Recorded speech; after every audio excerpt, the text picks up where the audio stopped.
Mani Padme Hum. Om Mani Padme Hum. Om Mani Padme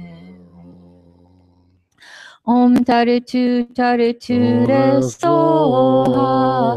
Om Tare Tu Re Soha. Om Tare Tu Re Soha. Om Tare Tu Re Soha. Om Tare Tu Re Soha. Om Tare Tu Re Soha. Om Tare Tu Re Soha.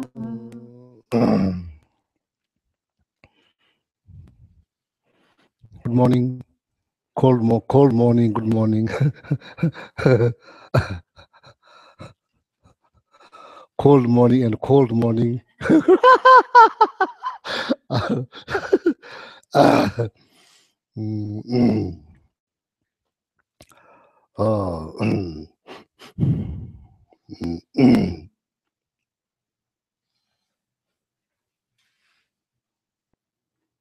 And thank you for coming to the center. Very cold morning, so you could choose to sleep, warmly, but you choose to come here. Thank you. So maybe we'll start with meditation, silent meditations. Okay.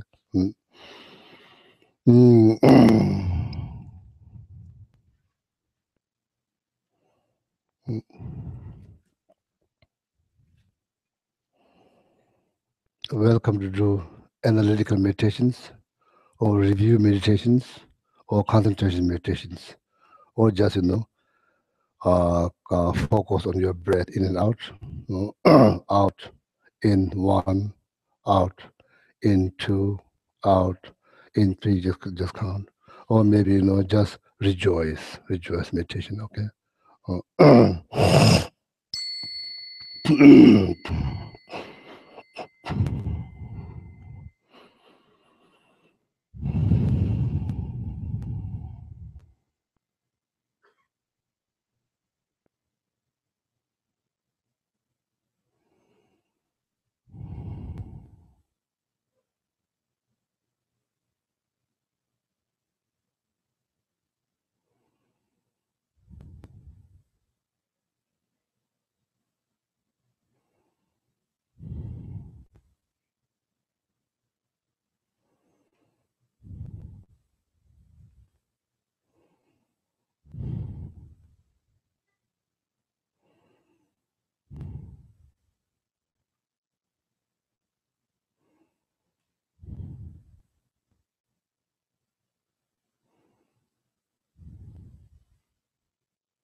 Mm, mm.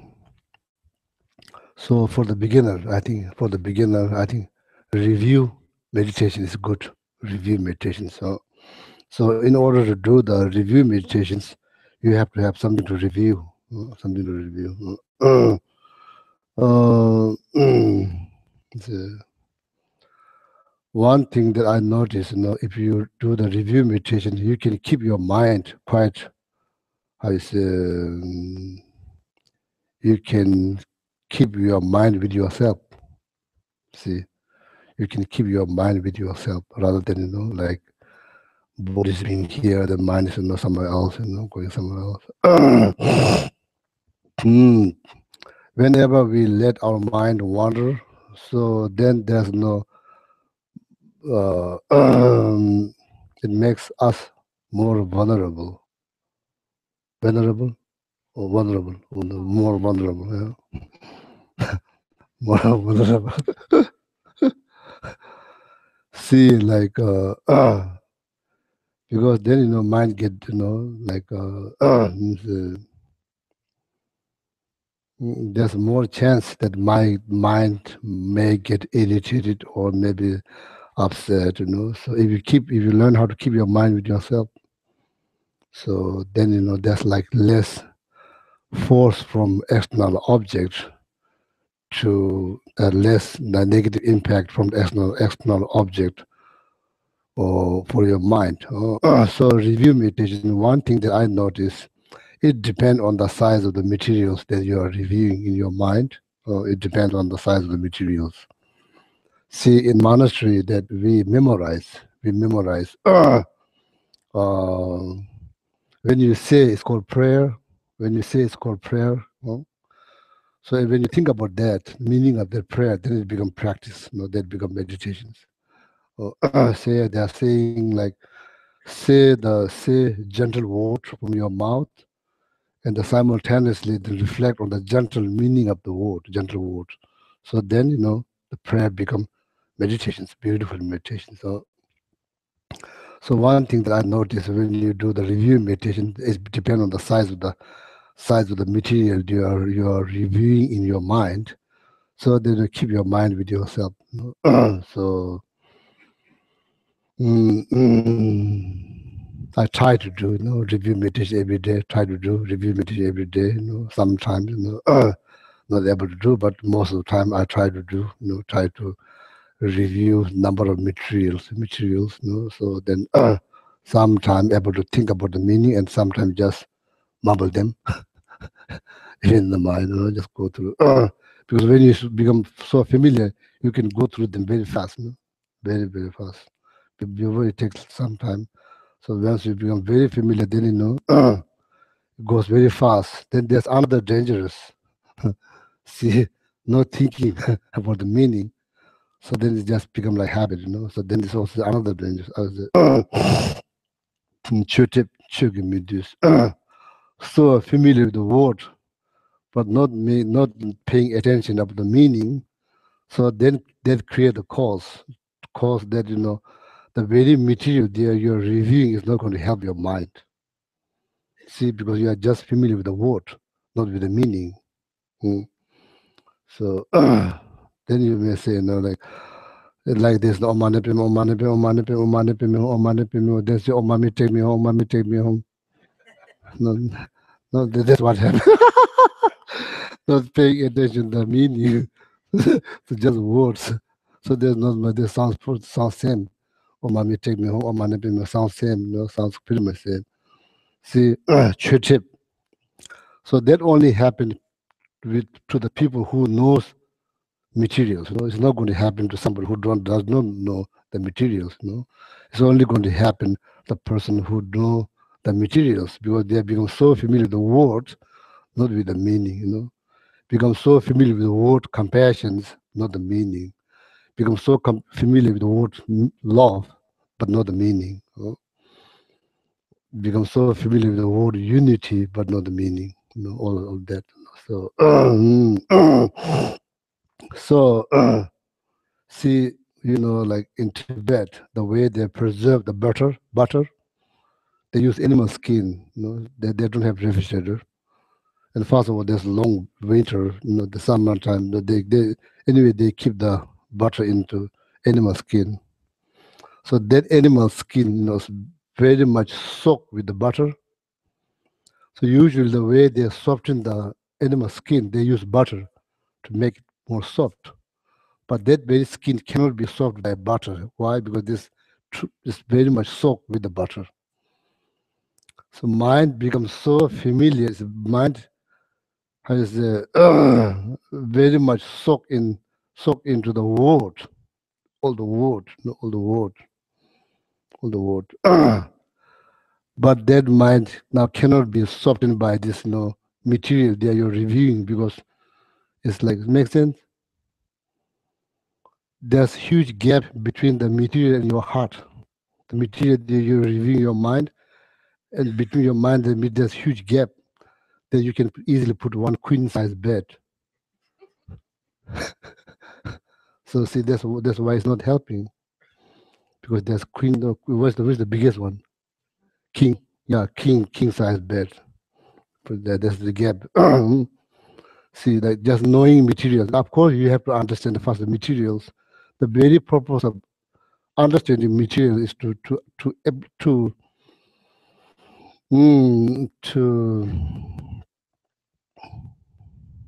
through word. Yeah, that's the only way. Otherwise, if there's no word, there's no way to learn. We only learn through word, the word to read. They have to have word. Otherwise, how you explain meaning? There's no way to explain meaning if there's no word. They have to have word. So the very purpose of word is to explain the meaning. So meaning is to apply, to apply, to apply. Also, see, you could say, may I able to see all other sentient beings is far more precious than precious jewel. You could say this word all the time. So if you don't think about meaning, it doesn't mean anything. You're just saying the word. But that's like the very beginning of the 8 verses thought transformations composed by Geshe Langri Thalpa. So I myself also say this every day. Try to say every day, but most of the time it's just word. So see.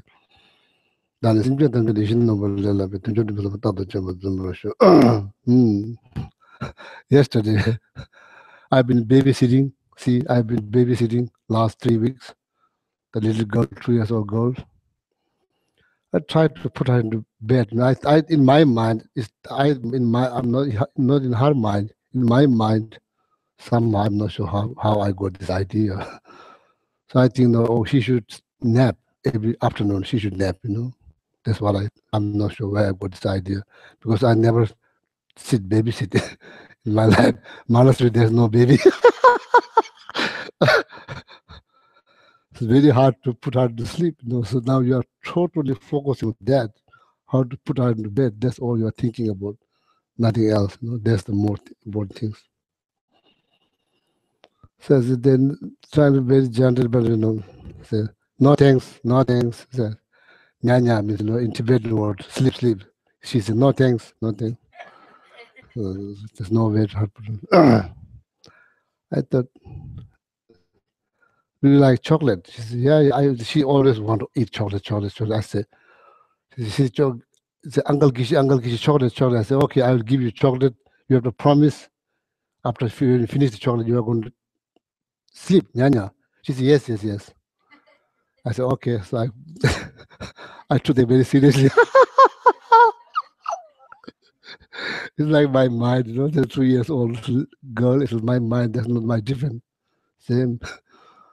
So went downstairs, brought what do you call this little one, M&M, small packet, opened it, put it in plate, little plate.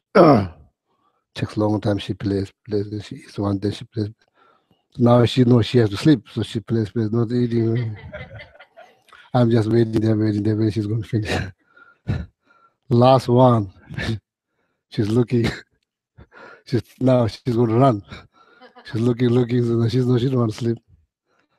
So I say, you don't keep your promise. She has no idea what promise means. See, there's like, so then, in your mind, it's not fair. It's not fair. Then you are lying. She has no idea, lying or promise, all these things. She has no idea. She just want to play. She don't want to sleep. So, it's not easy. So then you say, in the morning, you say prayer, may I ever, please bless me to see every being and all other sentient beings. Please bless me. You are kind begging your, spiritual master to bless my heart. May I able to see all this, other sentient beings as a far more precious than wish fulfilling jewel. So now there's one little being here, right next to you. So are you able to see that it's precious, far more precious than wish fulfilling jewel? Probably not. So see, not easy, not easy. So the constant challenge. But slowly. I think slowly. So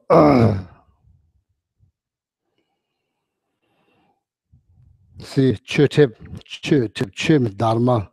You become so familiar by word. You become so familiar with the Dharma by word, and not with the meaning. Chötep. So that's caused by too many words, very little meaning, very little practice. Too many words, very little practice cause this called Chötep. So then very material, now it's not helping. Used to help, now it's not helping. Like that. Okay. So then in order to review, so the one thing that I noticed that during the review meditations, review meditations, so then when you are going through the materials, that at least that you have your mind is with yourself. So that's good things, that's good thing. So then it can be improved. If you are concentrating on the meaning, then it can be improved, then you same time, not just mind with the word, also with the meaning. So then it's kind of like liberating, it's kind of liberating. Review meditation become kind of like liberations, Then you say, oh, it's kind of like doing this review meditation on Lamrim, it's kind of like really like kind of liberating. Then doing review meditation on the 7-point mind 20 text that we are studying here, or maybe doing the review meditation on the 8 verses thought transformations. It's kind of liberating, So then, see, there's so many problems. It's like caused by that. It's not because people don't know about good things, because they are their mind is like carried out by idea and different belief and all kind of things, So then people, unfortunately, cause so many, like suffering in the communities. It's unnecessary. Unnecessary. Mm. See, therefore, it makes sense, to pray for happiness for all living beings. If all living beings are happy, there will be no suffering. No suffering. So because the unhappiness of some beings do cause, So see recently news. So there's so much, the problem within the communities. So something is going wrong. Anyway, so now back to my point here, meditation. So there's no like analytical meditation. You can do review meditation, concentration meditations. You can, watch your breath in and out. So see, in order to have happy life, we are talking happy life. Happy life comes down on year. Happy year. Happy year comes down on happy month. Happy months comes down happy week. Happy week comes down on happy day. A happy day comes down on hours. And hours come down on minute. Minutes come down on second. Second comes down moment. So this moment, right now. So right now, this moment. So that's we have moral responsibility to make sure this moment that you are happy.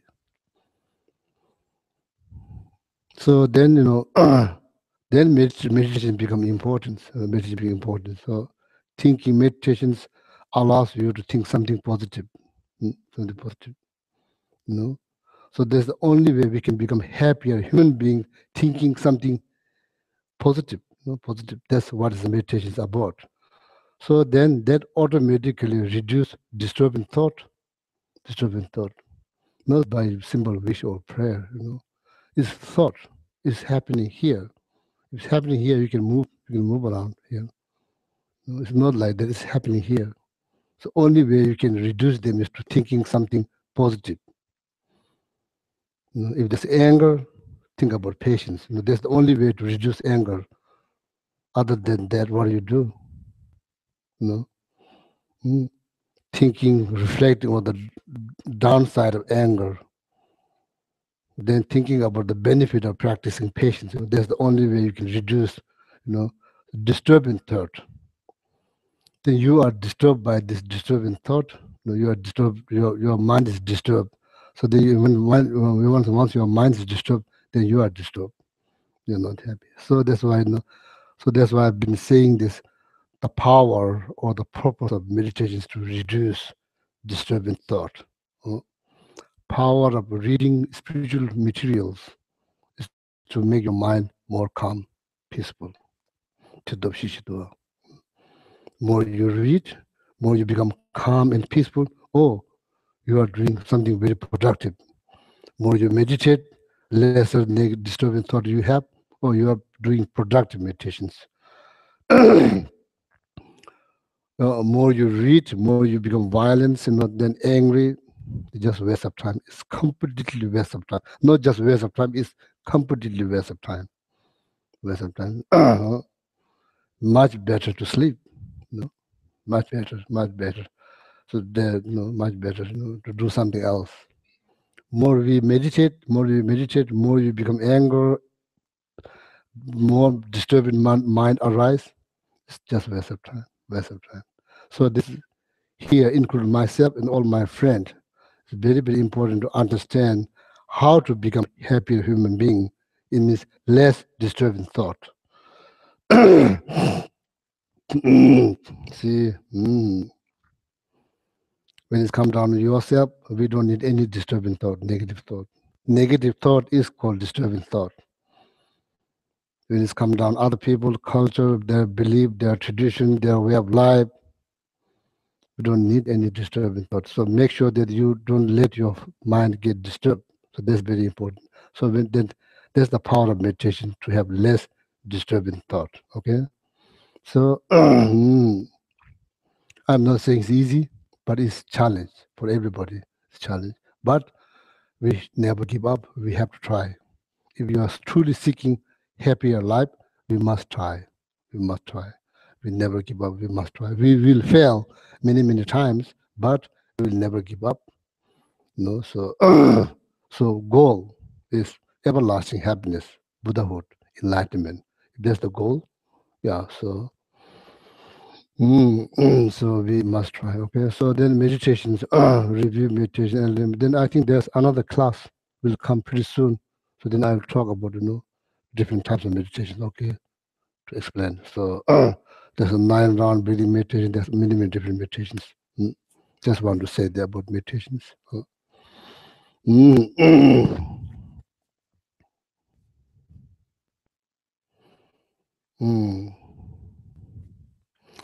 So then I'll explain this. 7-point thought transformations.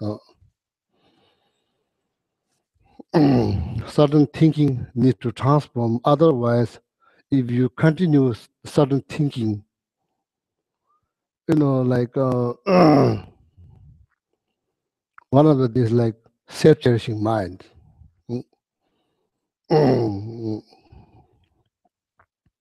Shantideva, the Indian master who wrote this book called Guide to Buddhist Way of Life, in somewhere in the 8th centuries, he wrote these books. So till since then, this book has been widely practiced throughout Tibet, India, of course, particularly in Tibet, the latter part of the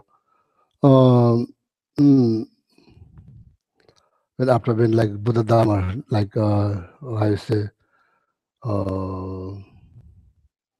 almost disappeared from India. So then after that, that Tibet, is the one country that widely practice this, materials.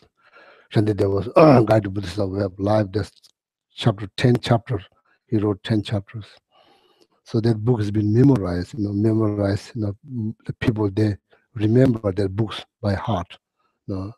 Still now, a lot of monks they memorize, and they practice widely from Tibet to Mongolia, all this part of the world.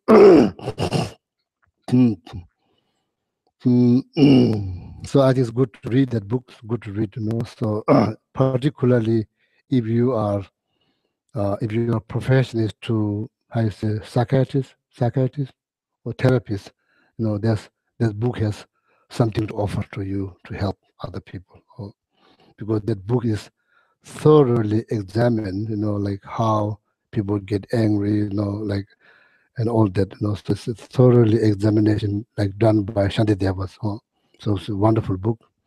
So then you read, then you can use, some like some kind of, one stanza here, one stanza there, something like that. It will help.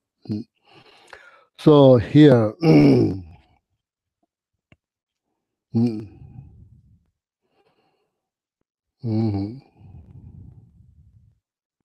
심지 미술 남과시에서 심지 미술 남과시에서 대다심 용미라서 I say where they translate unruly being, unruly being. What is it? How you say?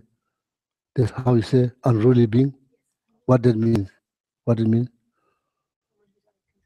I say or maybe unhappy. Unhappy. I'm not sure.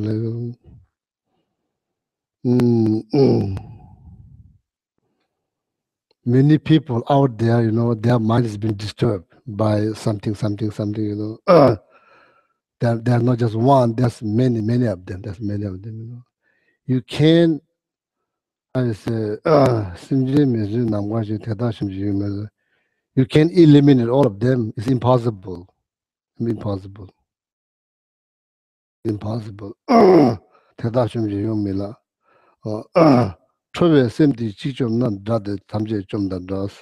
If you can manage to eliminate this one particular mind within yourself, anger, then it's equivalent to eliminating all of that.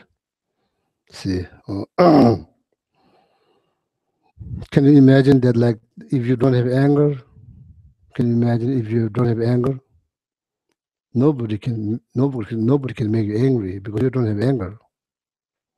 It's impossible. No matter what people do, you will not get angry because you don't have anger, because you eliminated the anger. See, if you don't have jealousy, nobody can make jealous because you don't have jealousy. See, so there's the goal. Root them out of our mind stream. Root them out. Eventually, first stop them. Make them weak by thinking. Don't give them any chance to arise. Don't give them any chance to arise. And don't make friends with them. Don't encourage them. There's a way to stop them, minimize them, make them weak. The goal is to eradicate them from our mind stream. So then you'll be free from those, disturbing thoughts. Then no matter what people do, you'll not get angry because you don't have anger. You don't have anger, no matter what. So, see, if you're Buddhist, sometimes you meet, I may upset Buddha.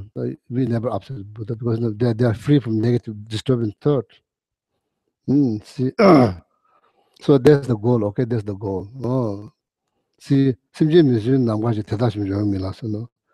unhappy or unhappy people or people they are disturbed, their minds very much disturbed by something.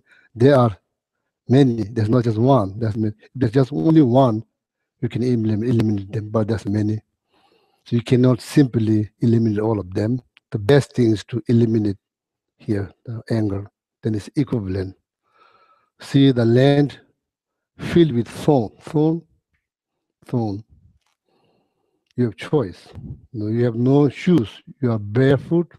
That's like our mind. It's like now, right in the beginning. So our mind like barefoot. Everything's like has thorn. When you walk, it hurts because you have no shoes. No shoes. And there's land is filled with thorn. every step you take is hurts. So this like mind is a very vulnerable, very vulnerable. Small things. Just it doesn't require much to disturb your mind. It's just very easily disturbed. More you meditate, more you practice, your mind becomes stronger and stronger. So small things doesn't disturb your mind. See, now land filled with the thorn. You have no shoes. You are foot. You barefoot. You have choice. You can find enough materials that cover entire land. You can walk on that without hurting yourself, or you can just simply put some shoes and walk on that. Which one's easier? It's the purpose is the same. Which one's easier? So better to put the shoes than walk on there without hurting yourself. That's like taking care of one's own mind rather than thinking to change all these other minds, then trying to figuring out how to do that, like all this is like disaster and easy. It's like nightmare. Changing changing other, without changing yourself, changing other. Even though you try, you may not get success because your mind is not changed. So unchanging mind is trying to change other unchanging mind. That's quite difficult. Somebody who don't know how to make pizza and teaching someone else to how to make pizza. So more likely that pizza is going to be disaster. See, you don't know how to make pizza. see this. So that's what's happened. So just want to share this with you. So here materials. So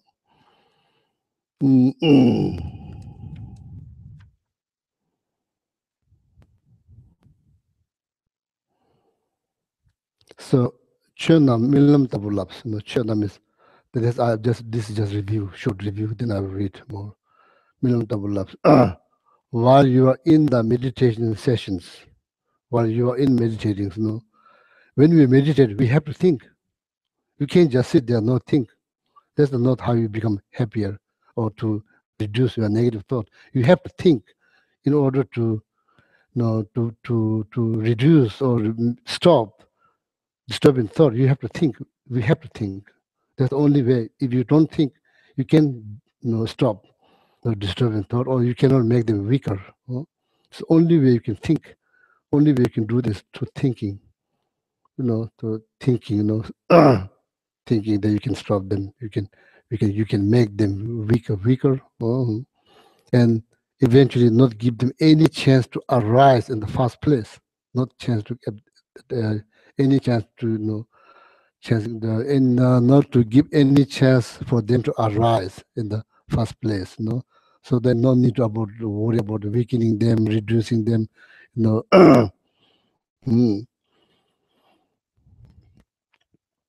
Gishi Bengunja, he said, Gishi Bengunja used to be robber, like very famous, well-known, not well-known, how say well-known? He's not well-known because he's not doing something well. Yeah, and throughout the town, he's known as a robber, robber. He robbed people, In the end of his life, he totally changed. He totally changed, like something happened, like some kind of something happened, then that, because he changed. So then he becomes really mindful about all his actions. He said he put 3 guards, 3 draw, body, speech, and mind. He says there's 3 draw. Each draw has guard with a spear. Watch every time. If there's any negative things that comes in, he won't let them come in. So that's exactly being mindful. What you think, what you say, what you do, sake of your own happiness. Sake of your happiness. That's why. For your happiness. For your own happiness. So here, so when you are in the meditation sessions, so then all these phenomena, to see them as like dream, not as serious as you think. It's just concept. It's just concept. Does not mean they don't exist. They do exist, but they don't exist. They don't exist as you think. They do exist. Their existence is like illusions. It's not real as you think. It's just illusion. It's like dream. So there's nothing to be serious about. Everything's it's like it's not serious as we think. So look at the child. Like 2 years old. The children look at. For them, everything is something to play. Something to play. So even just saying prayer. She comes on my meditation, my altar room, the little one. She just sits there. There's some blanket. She puts it there, and she goes like. For her, just pray. Probably is much better than what I do. She's just just happy mind, just pretending. Probably she's doing much better meditation. I'm doing just being there very serious, like and that, so not knowing what's happening here. There's so many things happening, but her, there's nothing happening. It's just what is happening is just here. That's what's happening. Nothing much. For us, not just that. There's so many things happening while we're also even just reading a prayer. That's why everything becomes tense. For them, is everything something to play. So like that. While you are in the meditation sessions, then everything you should treat or see them as like dream. Nothing serious. It's just I'm just dreaming. This just what is happening is just a dream. Does not mean they don't exist. They do exist, but they do not exist as you think. They do not exist exactly the way you think. Because you think it's very serious. It's not that serious. It's not that serious. Yeah, we used to think in our dream, we think, oh, there's something very serious, but it's not serious because you are not aware. When you awake, then you realize, oh, it's just not real. It's not real. It's just dream. So see. So there's the advice in the 7-point thought transformations. That's what we're supposed to think when we are in the meditation sessions. Like dream, Juma. So then, like when you are not in the meditation sessions, what you could break during the break, then like illusions, like illusions. This is like illusions, or everything's like illusion. Does not mean they are not exist. They do exist, but the point is, should not think about them very seriously. See, change. It will change. It will change. It will not be there forever. It will change. Because it's not serious as we think. It's not serious as we think.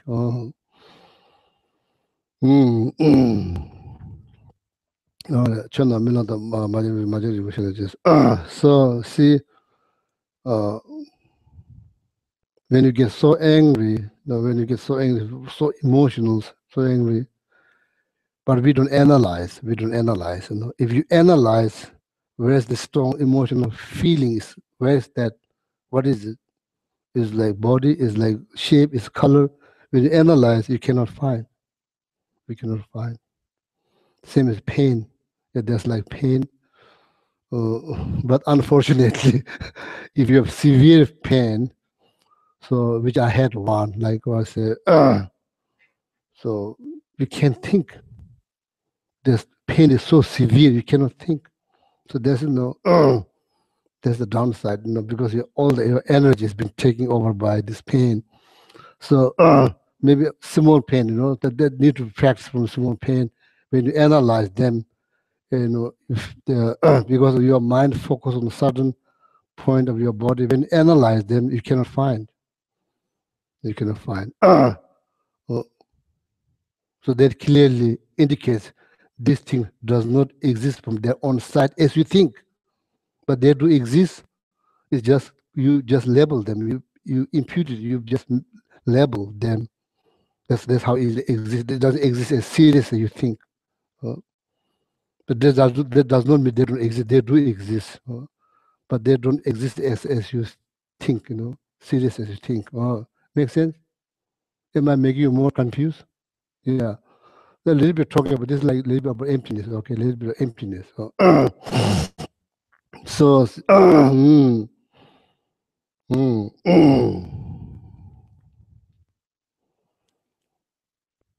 so when you watch televisions, televisions, there's just one piece of box. That's all. When you watch something, sometimes you get angry, sometimes you get emotional, sometimes you get tear up, all kinds of things. When you analyze, there's not where to find. When you know, before this TV is so big, there's probably ways to go dig inside. So now the TV is like this. There's nothing much to dig. You can just look. There's nothing out backside. There's so many things happening in front of that flat. Things is happening. And you look them. Sometimes you get emotional, anger, all of that, all kinds of mind thought arise. But when you analyze, there's nothing to find. And seeing the house from the distance, people walking far away, driving long distance, but there's no real long distance. It's just piece of, piece of material. There's nothing to drive there. Then you can see fire, but when you analyze, there's no fire. So everything's like like reflecting. It's like that. It's something happening, and there's so much imposed by mind. So like that. So the typical analogy they use is like illusion, magic. We don't have to go that far. Just think about television, TV. So many things happening. You're looking there. So many things happening. When you analyze, when you find them, you cannot find them. Does not mean they don't exist. They do exist. They exist because it's imputed by mind level. That's how they exist. That's how everything that's happening in the TV, that's how it exists. It's just imputed by mind. It doesn't exist as you think. Oh, you're thinking, oh, car is going there, going there. There's no road. There's no road in the TV. There's no highway. There's no like building, like 100-story building. The TV is much smaller than that 100-story building, all of that. See, okay. So maybe the TV is better to use, than rather than illusion, all of that, it's like that. Everything's like that. And the break, during the break, then you, as I mentioned before, that's the one way to help yourself to remember dream. If you are having hard time remembering your dream, the method that you can use is to, during the daytime when you're awake and you see, oh, this is a dream, this is a dream, this is a dream, maybe help you to recognize your dream, not just that, and also recognize that you are dreaming. Dreaming? So a lot of people ask me questions, how to have lucid dream. In order to have lucid dream, first you have to recognize that you are dreaming. So method in the teaching they use, it's not just to remember dream, so just thinking throughout the day, oh, this is dream, oh, this is dream, this is not real dream. This kind of exercise will help you to remember your dream, and not just that, so then also remember to able to help you to recognize that you are dreaming, or what is happening is a dream. Then ultimate idea is to recognize when you're in the pardo state. Pardo, so remember, after death and birth, there's 49-day period. Every week, they go through similar death. There's lifespan like 49 days. So many things happen, during that period of time. So most of the time it's kind of confused, confused. So the idea, is to see, oh, this is like now pardo. This is pardo. This is not, it's happening in the pardo. It's not real. So then that idea is supposed to help when you're in the pardo state, able to help you to understand that you are in the pardo state, nothing to be confused like that. Okay.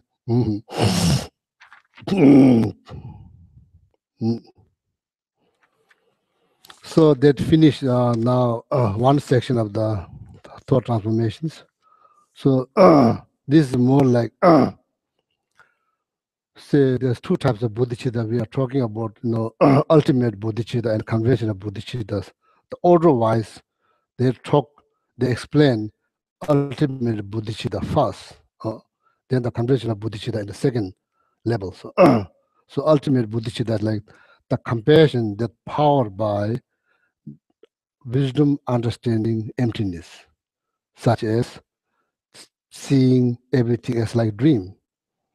And during the meditation sessions, that then break, during the break, that everything, seeing everything is like illusions. So that kind of understanding, then the compassion that's powered by so many people are not able to see that, caught with certain things, treating them very serious, is not that serious as you think.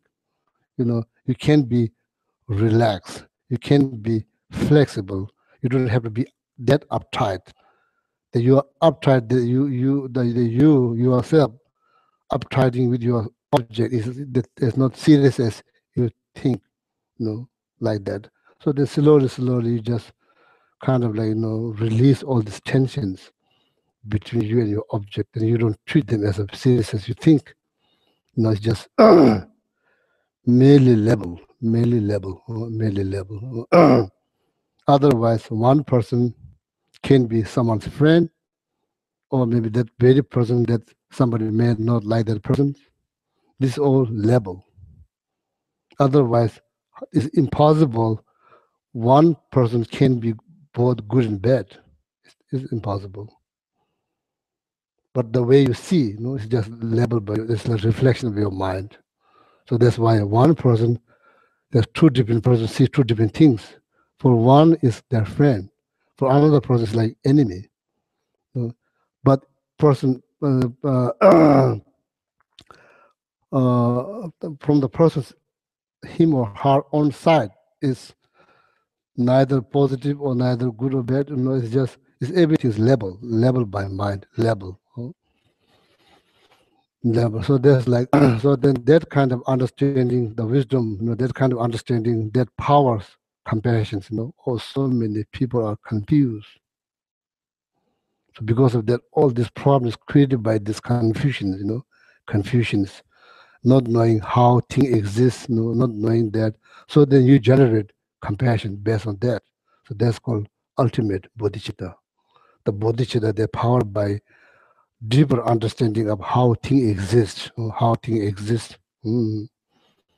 So that's ultimate truth, ultimate compassion. That the compassion, the bodhicitta, bodhicitta, that produced by deeper understanding of ultimate realities, how things exist. So that's called ultimate bodhicitta. So that's a brief explanation. You can read more. Okay. So then, if you have questions, put it down. So put it here. So then see what I can do. So now here, this is like convention of bodhicitta.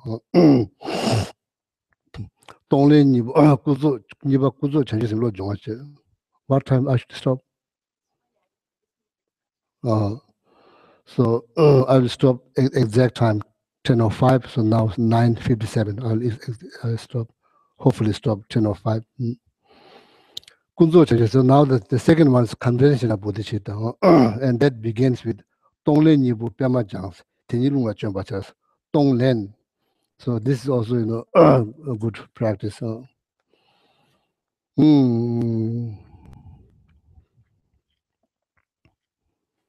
Tong, so to send, to give. Could be given to Len, take. Giving and taking practice, or Tonglen practice. Nibo Pema Jangs. Pema means alternate. Sometimes just take. Sometimes we just do send. But it begins with the sending first, taking second. That you can also alternate them. The Pema means doesn't have to be that order. You can just focus on sending.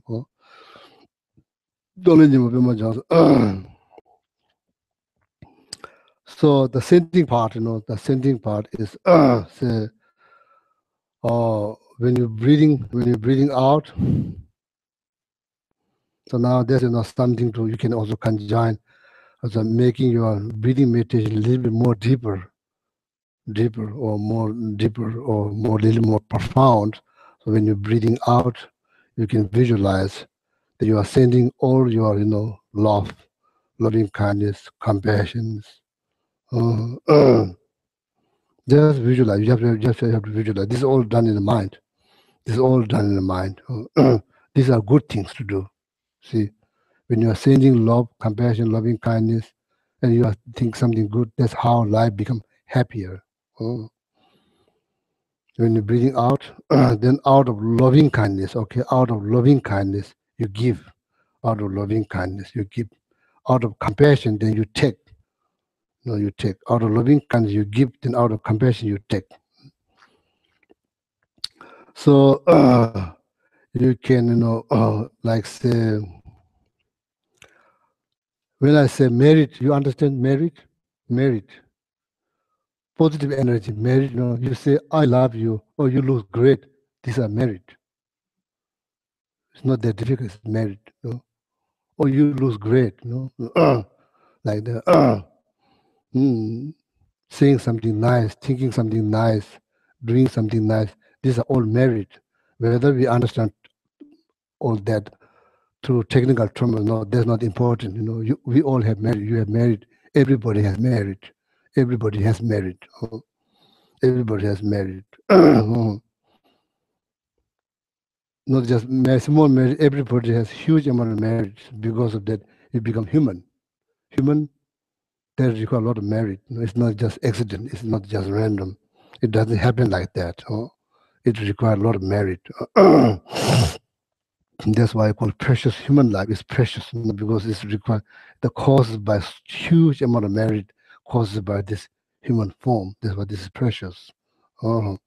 So you visualize, all this positive energy you created by, just thinking, saying something nice, or thinking something good, doing something nice, all this, you can transform mentally, transform that, people who need whatever they need,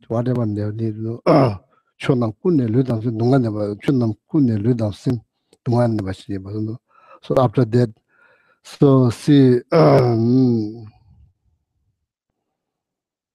wherever they live, so people who are having like going through emotional difficulty, physical difficulty, wherever they live, then you transform all of that, your positive energy into something positive and offer them, give them, send them, give, mentally giving them. So,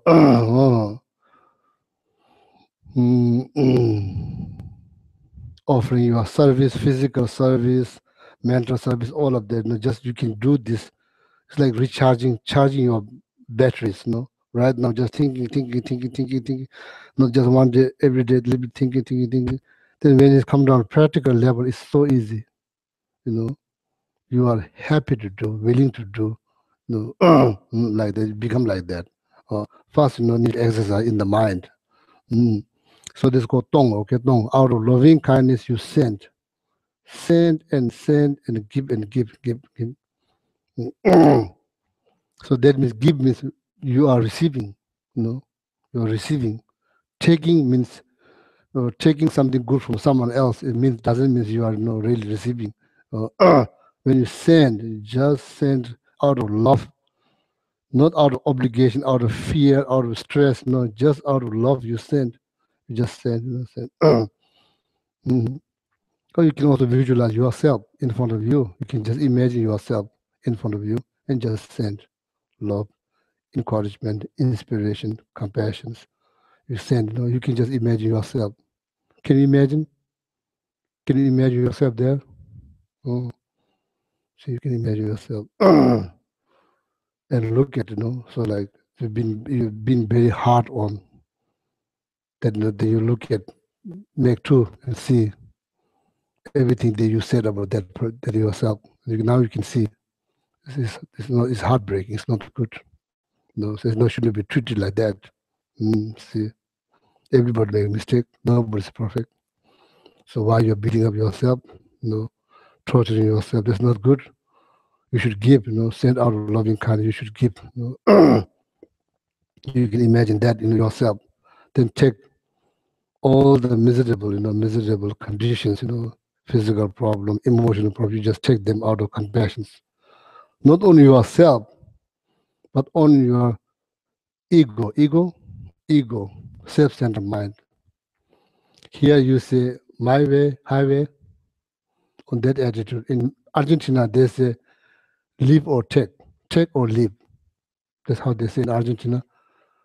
Take it or leave it, or follow my order, or like that attitude. That's considered as like chronic disease, chronic, never been healed, chronic disease. So, Rani cheba zume chone de mide dunga chebe jutones. To see all this suffering caused by that particular mindset. So that's called chronic disease. This is the dictating us. That's the really dictator that's dictating you. Beginning this time till now, never been free from that mindset. If you continue rely on that kind of mindset, there will be no happiness. So then piling on that, taking miserable conditions from yourself or for other people out of compassion, not out of fear, stress, obligation, out of compassion, you take, pile on that. So that mindset needs to go sooner or later in order to reach to everlasting happiness. That mindset needs to go. See, cherishing other. Easy to say the word. Don't think that I'm doing this. That's wrong, as I mentioned the main time. You can think, oh, he's trying. Yeah, that's wrong. That's correct. I'm trying. You are trying. Everybody's trying. Don't think that, oh, he already did that. That's misunderstanding. You can say, oh, he's been trying many, many years. Yeah, you're right, because I've been trying. You've been trying. Everybody's been trying. We all trying to be good, Not just me. We all trying to be good. Someday we are good. Someday, unfortunately, we are not good. Mainly thinking, because of the thinking, someday is not good.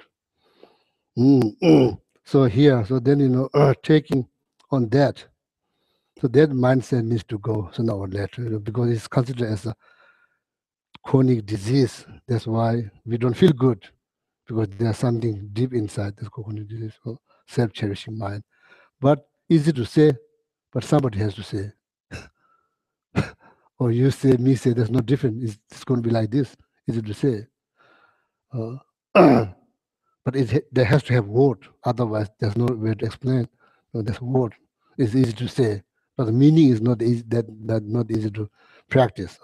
But as I mentioned before, we never ever give up. We never give up. We try. We try because sake of our own happiness. So then, then can be conjoined with the breathing out of loving kindness, all the goodness, breathing out.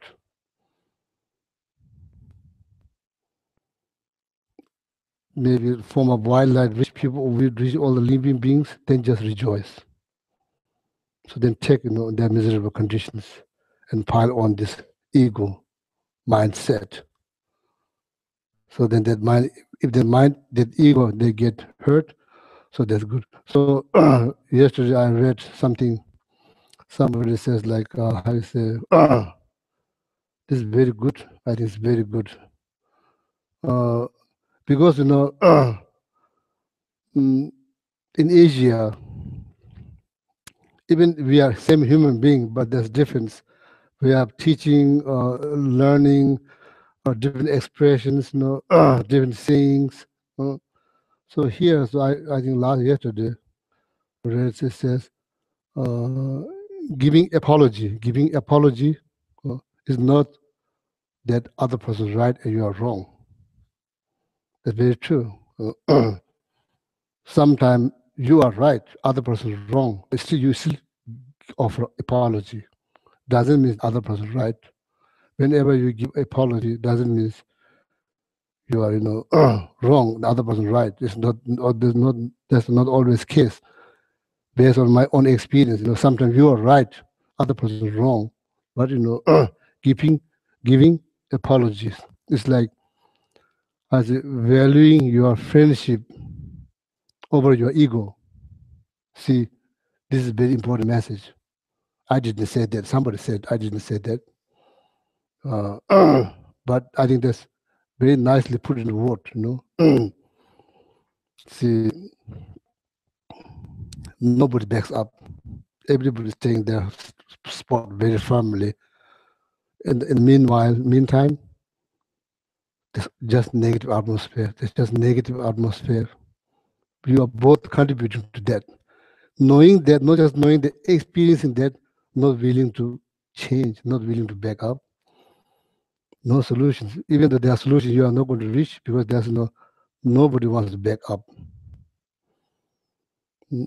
So, so then all this nice environment, atmosphere. So see, it takes some courage to do. When you recall that event, you always feel good. Like how what you did is always feel good. But that moment, this ego is so strong, always makes you miserable. So that's ego. So that's very good. Has a valuing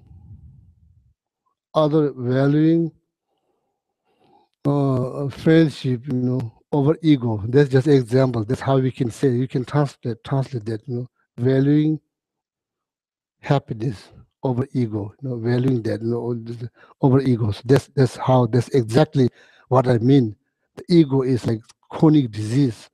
So that's very nicely put into word. Very nice. Valuing something over ego. Mm. That's the way to become happy human being. That's the way to go to everlasting happiness. Valuing over ego, not just friendship underestimated, underestimate based on ego. We have lost so many happiness. We have lost beginning this time. We lost many opportunities, many happiness. We lost enlightenment. We lost liberation, all because we choose ego. We don't value anything over ego. That's why still not, for beginning this time. The birds flying out of the nest in the morning looking for happiness. Oh, the kids wakes up early morning, they're looking for cookie or candy or whatever, just like chocolate, is looking for happiness. The monks waking up, saying prayers, setting up altar, looking for happiness. Everybody. How many of us actually got happiness? The choice, choice is choice. So, so I really like this.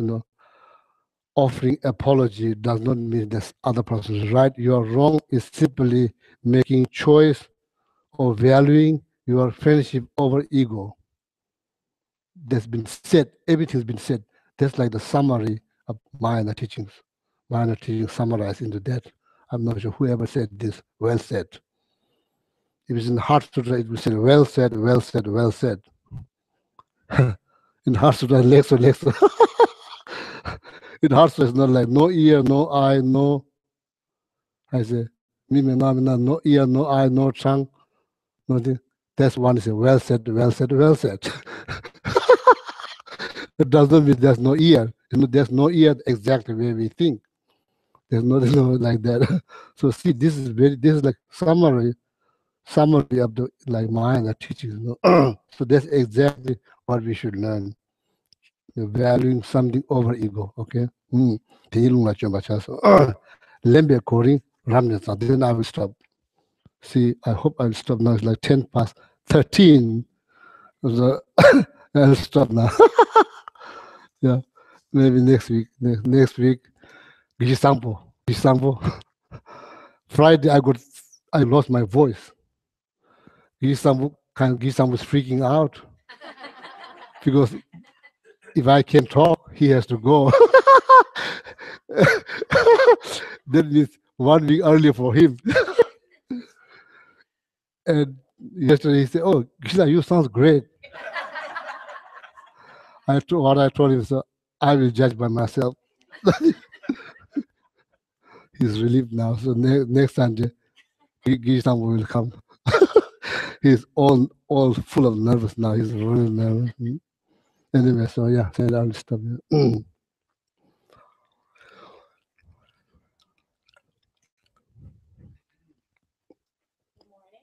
My name is Sandy Carlson, and we're continuing in our Inspiring Generosity series. And I'd like to introduce to you one of our newer members, Steve Hale, who started about a year ago. And I still remember seeing your smiling face in Buddhism in a nutshell. So, ladies and gentlemen, Steve Hale. Good morning. So, what I would say first, I think the most inspiring thing is all of you. I mean, everyone here could be under the electric blanket at home. I mean, I think would be a comfortable place to be, but you're here, and I find that.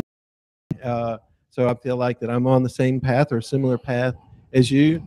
And you know, as part of my volunteering as a greeter, I get to see some of the newcomers as they come in the door, and you can recognize them immediately because they have that look on their face like they're lost or it's puzzling or whatever. And so I say, come on in, let me show you where to put your shoes. And then I bring them into this Gampa. Well, their eyes are like this big. So, and so I get to explain some of these things. You know, they're just PowerPoints, they're training aids. Come in, sit down, and make yourself at home. And I find that so inspiring that folks would go to that, be that brave. You know, I've had some people that will come and peek in the window and then walk away like they're going back to their cars. I have to go out in the parking lot and get them and say, no, come in. Let me show you what we have here. And of course, I'm inspired by the things in this room as well. I mean, this, although I explain to the newcomers that these are PowerPoints and these are training aids, I certainly am motivated by the Tara and Buddha, and I'm also motivated by these gifted teachers.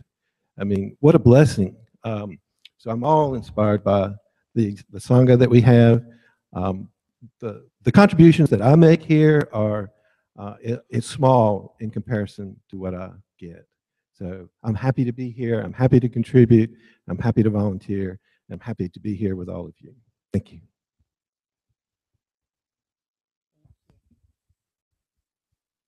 Thank you very much. This is all part of our Inspiring Generosity. Our annual appeal is going on right now in our Sustainer Drive. If you have any questions about how to support the center, how to support the continuing of the Dharma here in Raleigh and the continuing of supporting our teachers and our volunteers, please just see me afterwards. I'll be out here and I can help you with any of the paperwork or donations that you would like to make or your gift of time. Thank you so much and stay warm.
Good morning. Good morning. My name is Lama.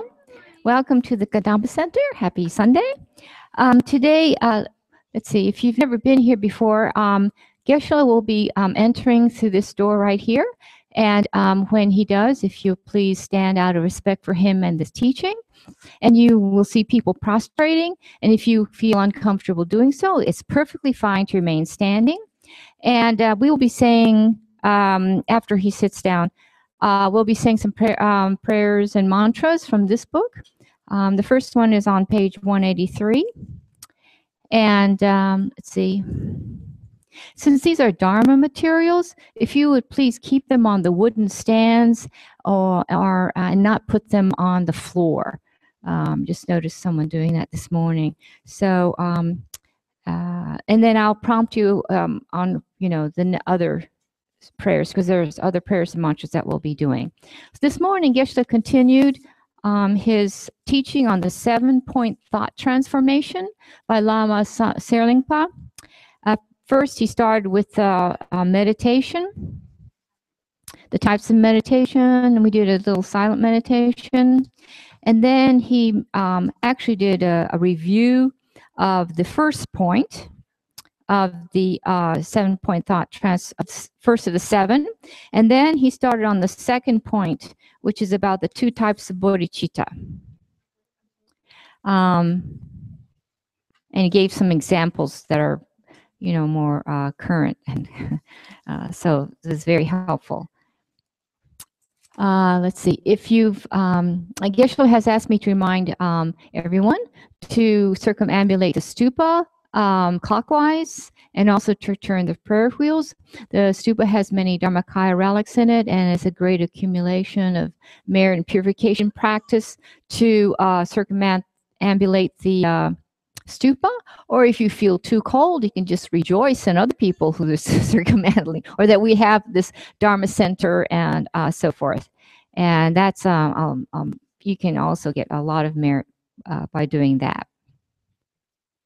If you have cell phones, if you please turn them off or turn the sound off and put it on vibrate so as not disturb everyone.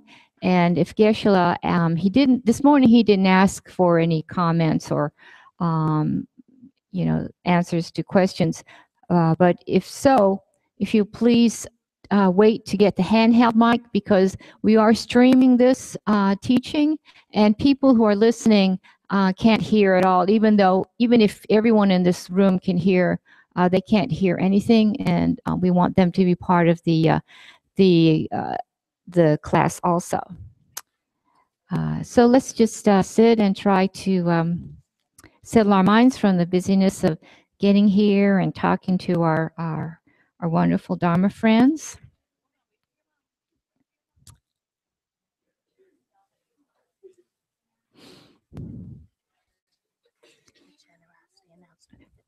Yeah, go ahead.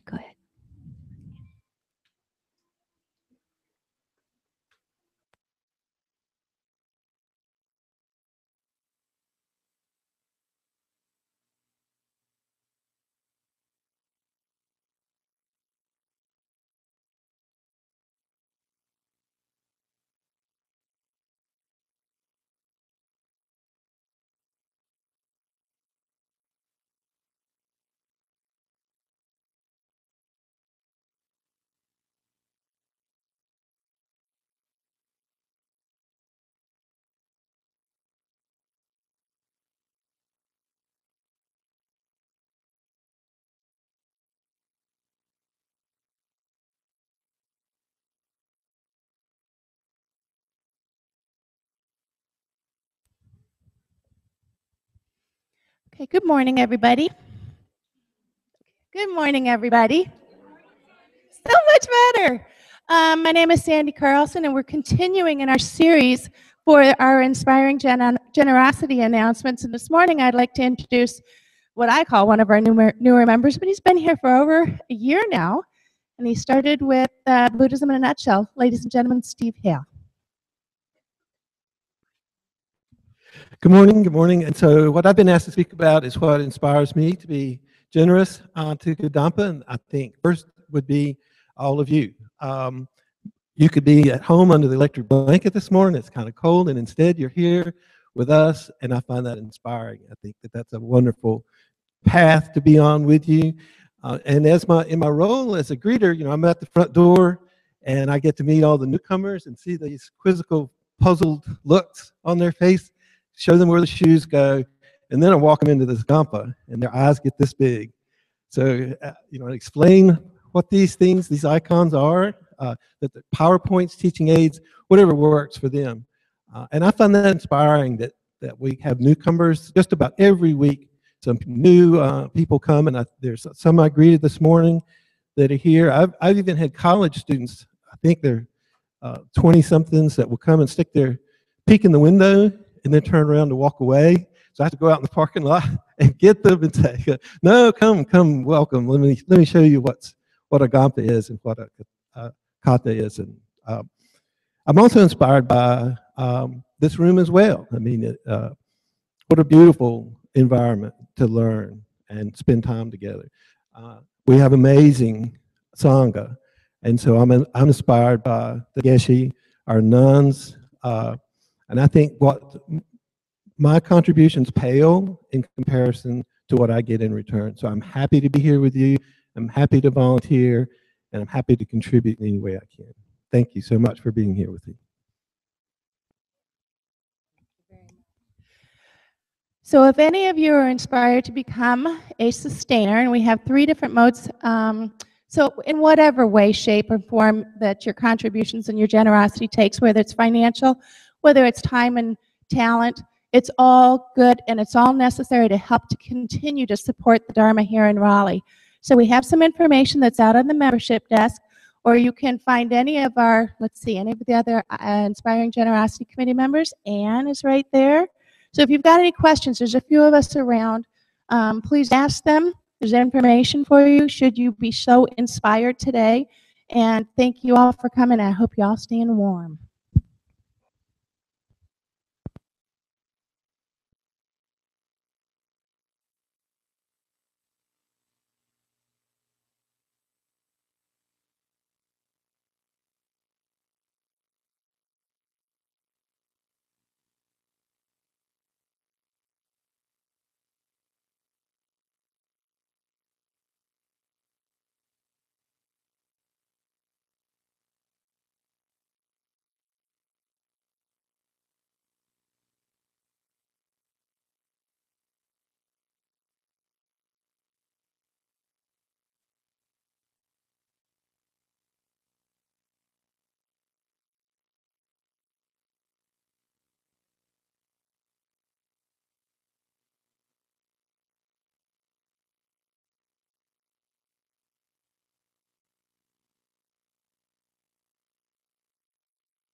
Please turn to page 183, and then toward the bottom you see between 2 lines the mantra in Tibetan. So we'll say the Shakyamuni Buddha's mantra 3 times.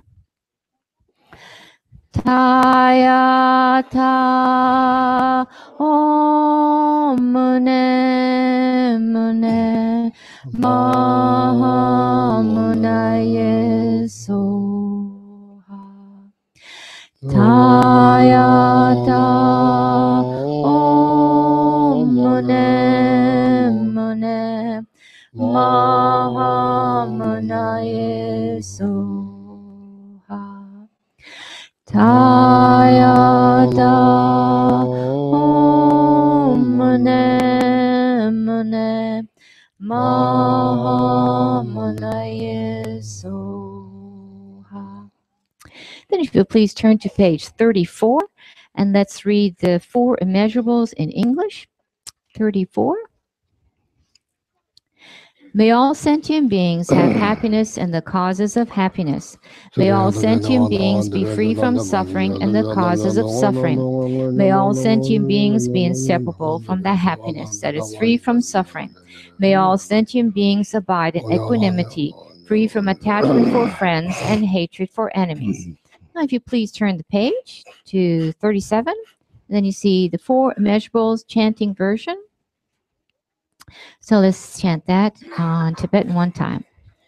Sen chen tam she de wa dong de we gyu dong dem par ju chi Dunya don duk nyagi gyu don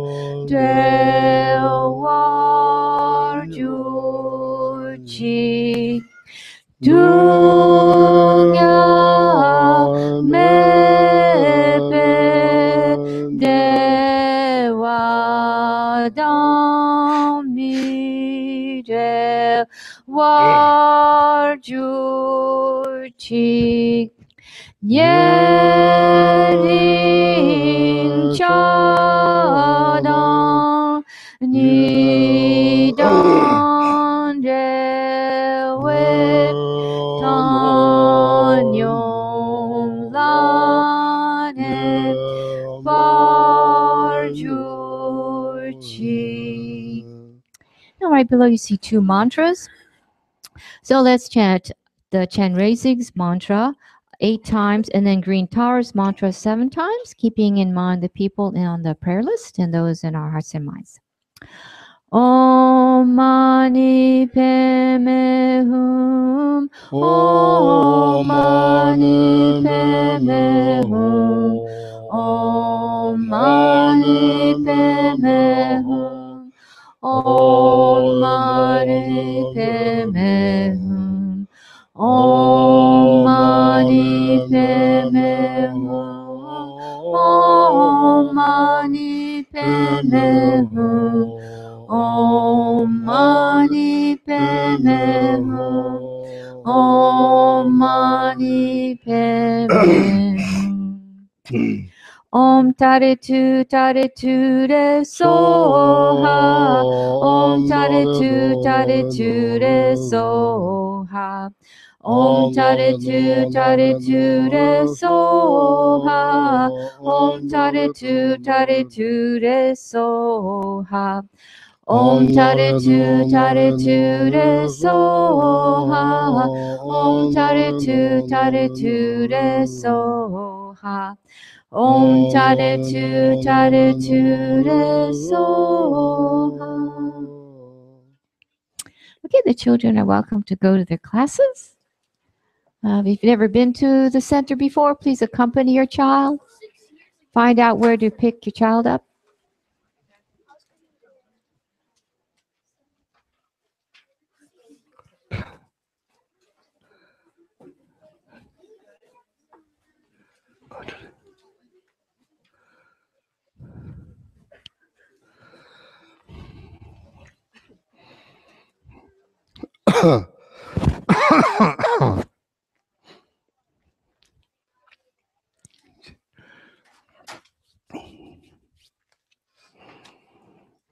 Good morning.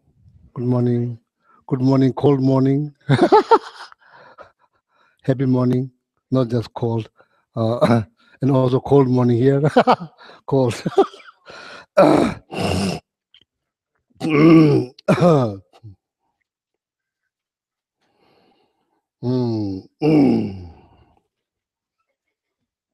And also thank you for coming here. Thank you.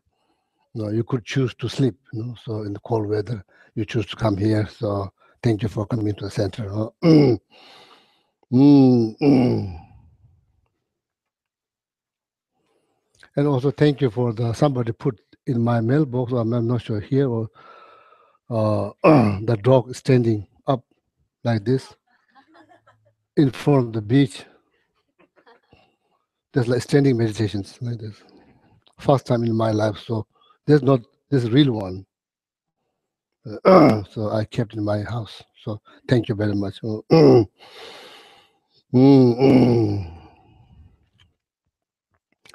So maybe start with some silent meditations. Okay, some silent meditations. You are welcome to do review meditations or basically some kind of materials to review or something to review meditation. Okay, review meditations. So then analytical meditations, or you are welcome to do breathing meditations, or just just rejoice. Meditation, or just how is it, rejoicement? Meditation on, yeah, rejoicing. Meditation on rejoicing. You can just just rejoice. Just rejoice. That's all. You can just rejoice. So then breathing meditations. So we'll do maybe like sometimes.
Mm.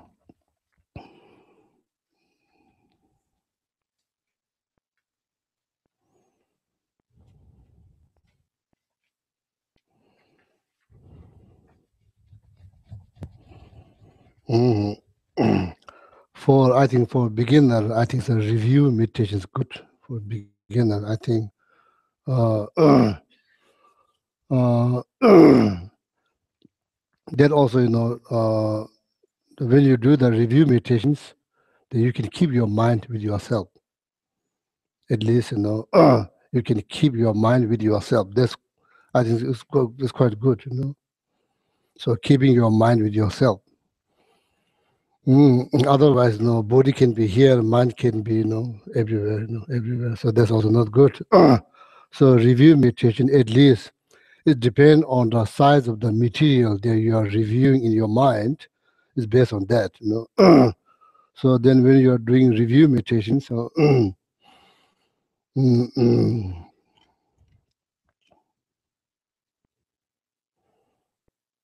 I'm not sure, like if you're, I'm not sure you are reviewing word or idea, probably word, huh? Probably word. You are reviewing the word in your mind. So, or maybe, you could, like meditation doesn't have to be silent. Meditation does not have to be silent. You could say something. You could also say something. Could be Om Mani Padme Hum, not Om Mani Take Me Home. Not that one. Om Mani. That's like what happens. It's just merely reviewing the word. That's what happens. Then you get confused between Om Mani Padme Hum and Om Mani Take Me Home. That's like that confusion is caused by merely reviewing word, I think. So I think the reviewing word, this is important, saying gentle word from mouth. And the same time, reflecting on the meaning of the gentle word. So then become good meditations. Saying prayer at the same time, then reflecting on the meaning of the prayer. So that could become, that become not good. That become good meditations, good review meditations. So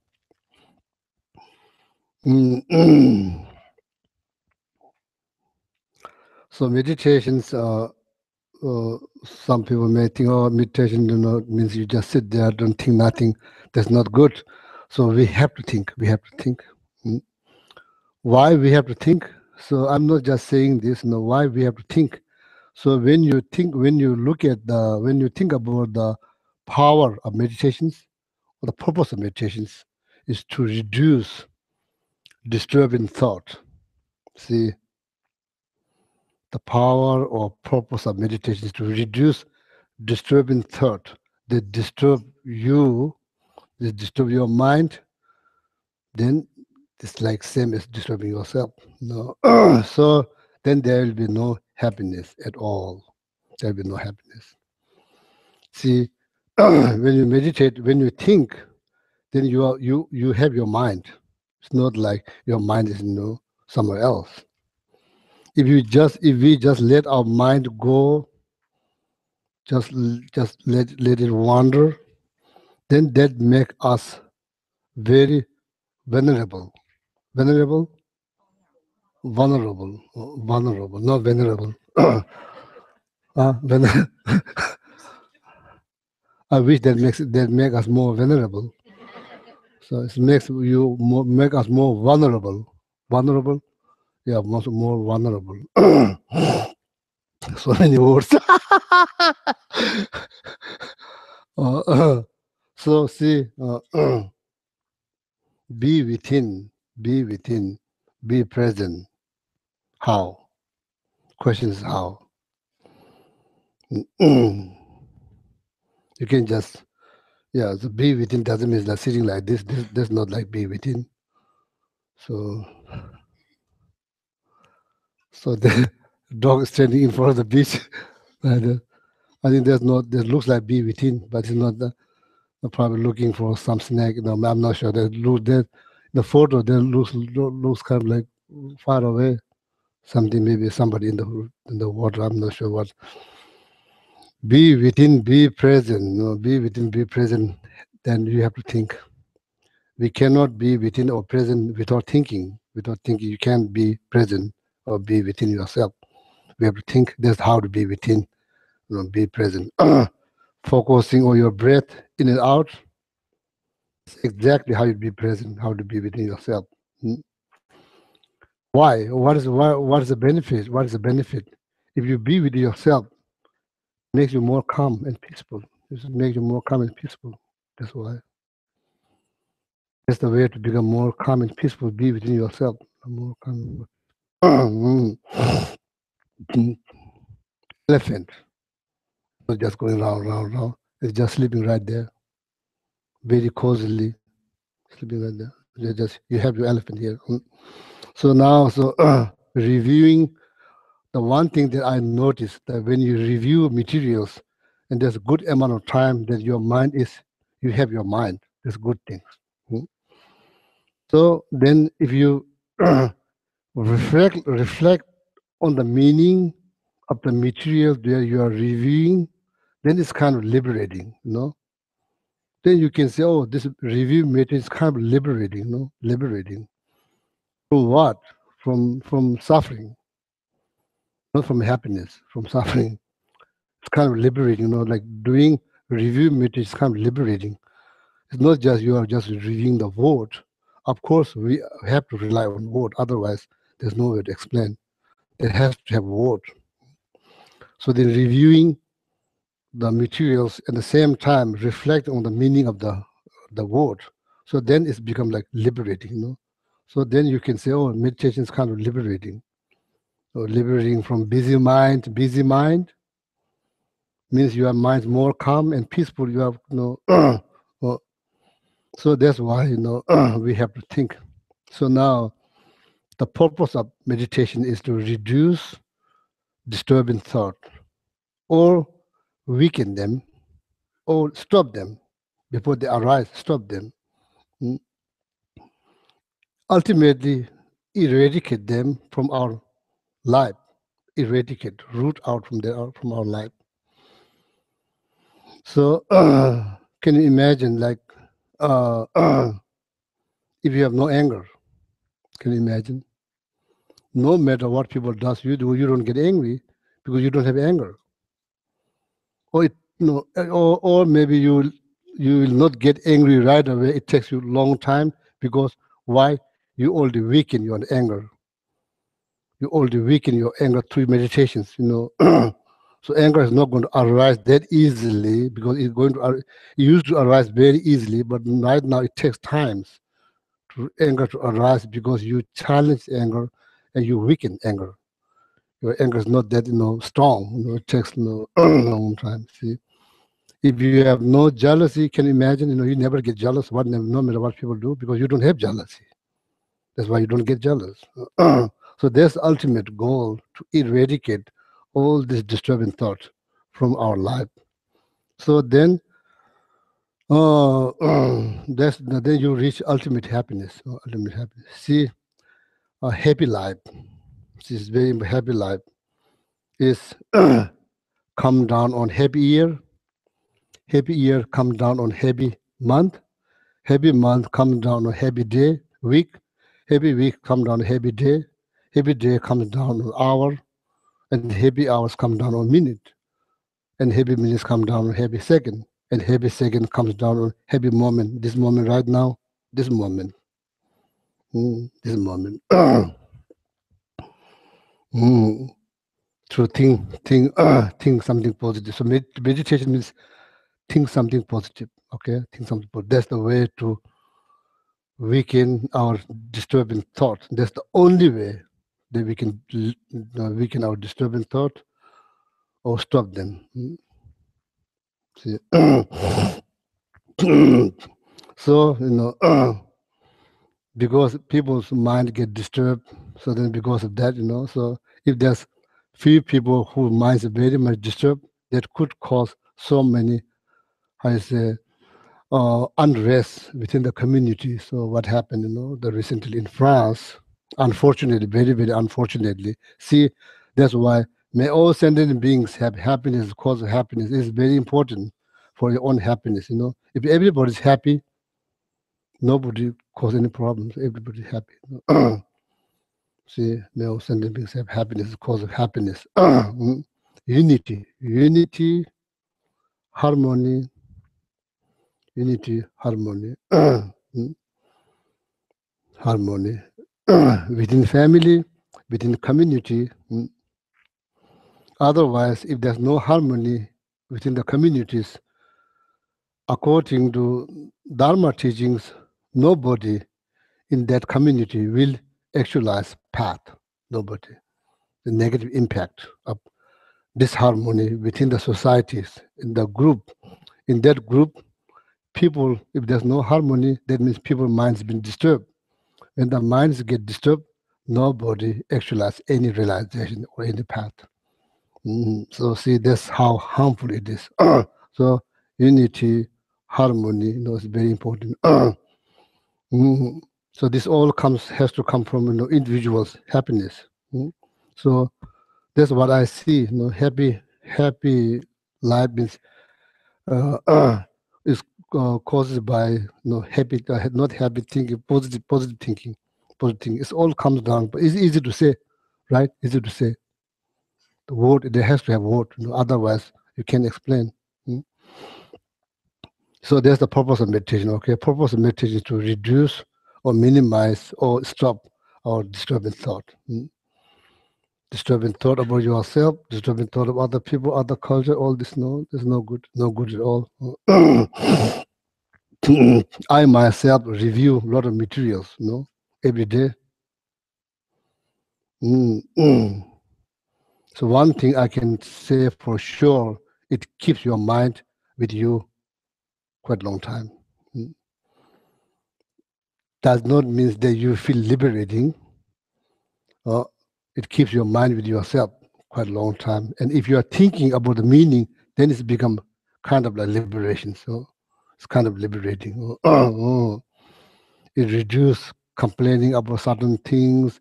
You become more appreciative of your life, so then you start to see things in a positive way. So the merely reviewing word, does not change much. So see, I said this morning, I've been babysitting last 3 weeks. I say a prayer, one of the prayer I said almost every day is like 8 verses, thought transformations. In that first stanza, what it says, it's like begging, like, please bless me. You are begging to your spiritual master, please bless my mind. Right now, what I see is not helpful. It's not helpful. It's not helping other people. It's not helping me. So please change that thinking. May I able to see every living being is far more precious than wish-fulfilling jewel. That's what you say every day. Try to say every day. But does not mean, it's like that always you are thinking of a meaning. So when you see this 2-year-old little being right in front of you, you don't see that's like far more precious than wish-fulfilling jewel. Like when everything you see on the ground, everything. So then see yesterday. So I thought she should nap. I'm not sure where I got this idea. So I've in the monastery there's no baby, So I thought then I trying to put her to encourage her to sleep. Then she said, no thanks. So each time when I said no thanks, couldn't help. So then she asked me to chocolate. So she likes chocolate. So, give me chocolate. I said, I will give you chocolate if you promise me after when you finish eating chocolate, you're going to sleep. She said, yes. I took that very seriously. I went downstairs, brought the small bag of M&M, put it in the plate. Then she's on my bed. I'm sitting there, playing and eating. last one, looking around, probably thinking to escape, to run away. When he finished, she's about to go. I said, "You need to sleep." "No, thanks." Forgot. I told her, "You are lying." She has no idea what the word "the lying" means. No idea. Somehow could not put her to sleep, so she just. So anyway, in that moment, like this little one, not able to see far more precious than a wish fulfilling jewel. Not able to see that. It's like it's not easy challenge. Every day for you, for me, we all are trying to be good. Trying hard, but it's not easy. It's when it's come down practical, it's not easy. So anyway, uh, so then it's very very important to, so as I mentioned before, like I think it's good for beginner to have to review something. So then review same time, I think it's good also important to reflect on the meaning. Otherwise, if there's huge gap between the meaning of the word that you are reviewing and yourself, so gap is like almost like big as you can put like king size bed between. So then there's another risk. Your mind is now completely soaked with word. So like become so familiar with word love, become so familiar with the word compassion, become so familiar with the world peace, universal peace, become intellectually, become so familiar, the meaning wise, there's huge gap, huge gap between that and your mind. So there's called chutep, become very much intellectual and very little practice. See, in Tibet, the way we keep our butter, the way we preserve the butter in the animal skin, there's no refrigerator. So usually they use butter to soften animal skin. When it's hard, they try to then make it soft. But that skin cannot be softened by butter because it's too much soaked into butter. So not used. So then someday it might become like that. The material you're reviewing is not helping because you're just, it's like your mind intellectually too much soaked into that word, but not meaning. So that's risk tip. So see, in the same like loving kindness, love, compassion, universal peace, or harmony, all of this. It's just so familiar, become so familiar by word, but not much by meaning. So, so this I just want to share. I just want to share that with you. So the purpose of meditation is to reduce, or maybe to stop, or to weaken the disturbing thought. So that is when your mind is disturbed. Then now you don't control your mind. Your mind controls you. So then there's like huge impact on yourself. If you control your mind, so then mind will not get disturbed. That's why what we're trying to do when we try to concentrate, and we are trying to take over our mind, and we will tell our mind what to think, what not to think, and how to think, and how to move forward from happiness to happiness, not to get disturbed. That's what we're trying to do. So right now, it's mind very much control ourselves. Ourselves. Tell you what else I said. So this class is kind of complicated because it's like groundhog class. Groundhog. It already happened one time this morning. Happened again.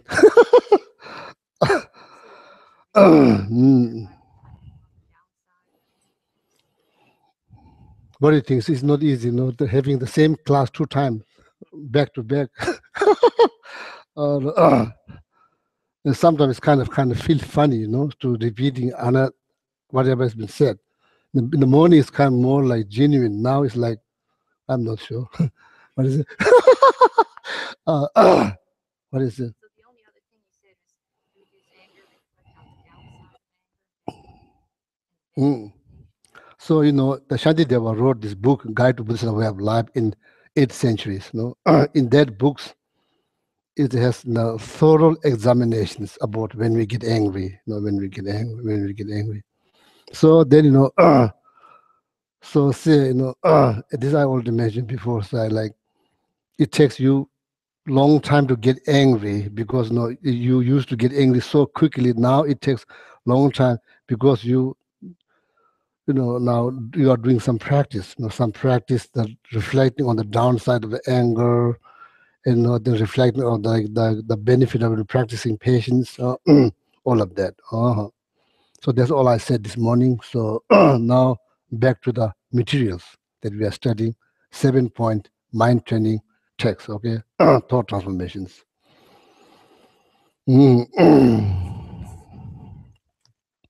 So this is good. Last year, I always come here Sunday, just say blah, blah, blah, blah, blah, blah. So now this year is based on some materials. So, this is called 7-point thought transformations. So each one of us need to think why I'm having difficult time, why I'm not happy. There's something is going wrong in our thinking. Something's going the way we think, why we think. There's so much caused by thinking, so much difficult caused by thinking. Like people's mind get disturbed by so many reasons, sometimes based on their, the culture, tradition, the way of people's life, there's so many, the recent event, so many people their mind get disturbed very easily. If you don't understand the main point of the spiritual practice, if you don't understand that, even the spiritual itself could disturb your mind too. See, you have to understand the main point.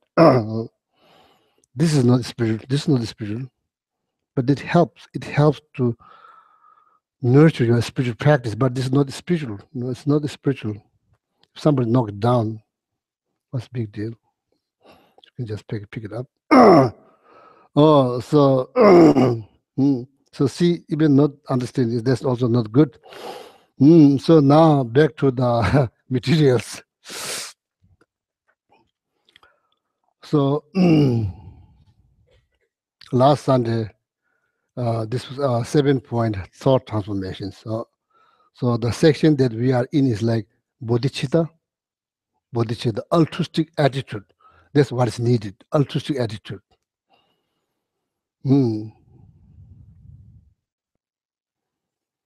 It's all about helping. It's all about helping. See, helping others means helping yourself. Hurting others means hurting yourself. Doesn't sound like that in the word, but that's exactly the meaning. That's what exactly happening. When you hurt other people, it's like indirectly hurting yourself. When you're helping other people, it's helping yourself. See, and I have one friend, used to have like this fear of severe fear flying airplane. Especially when the flight hits the what you call like turbulence. One thing that she discovered that person right next to her is like even more afraid than her, and she ended up like kind of like comforting her, immediately minimize her fear. See, focus shift. Nothing changed, but focus, attention shift. See, that's just an example. So there's altruistic attitude, okay, bodhicitta, opening your heart for all living beings, not just one group of beings, all living beings. That's bodhicitta. So there's two types of bodhicitta. There's ultimate bodhicitta and conventional bodhicitta. So I will explain. Ultimate bodhicitta is like opening your heart. The opening your heart is powered by or supported by deeper understanding of how things exist. Ultimate truth. Conventional truth, ultimate truth. How things exist. How things exist. In my mind, everything's very serious and tense. That's not how things exist. That's how I see. That's not how things exist. It's just like how to say, imposed by my perceptions. My idea, my thought. It's not serious as that. See the children, everything is something to play. This prayer will play. Yeah, you are supposed to tune in this way. The kids, they tune this way, they just play. That's all. When they are playing, they're just playing. That's all. They are not thinking something else. They're just playing. There's not like 100 different thoughts happening at the same time. So my little one, she comes to the altar room. She sits on my meditation cushions, and there's one blanket that she puts over there, like tiny, like. Then she goes like this, just playing, so she's just playing. And that's probably 100 times better than my meditation every day. So I just sit there, very seriously, then to read, and then but not just one thought. It's not just. It's much better just play than having all this, serious, tense thought. So unfortunately, most of them is no good. Even just sitting in front of the prayer books, For her, just sit there, just play, and just looking at me. That's what I think, That's all. Just this pure mind. Everything's just something to play. So that leads back to this ultimate bodhicitta. Chönam milam tabulab. When we meditate, when we are in the meditation sessions, we should, according to these thought transformation teachings, and particularly in this section, bodhicitta,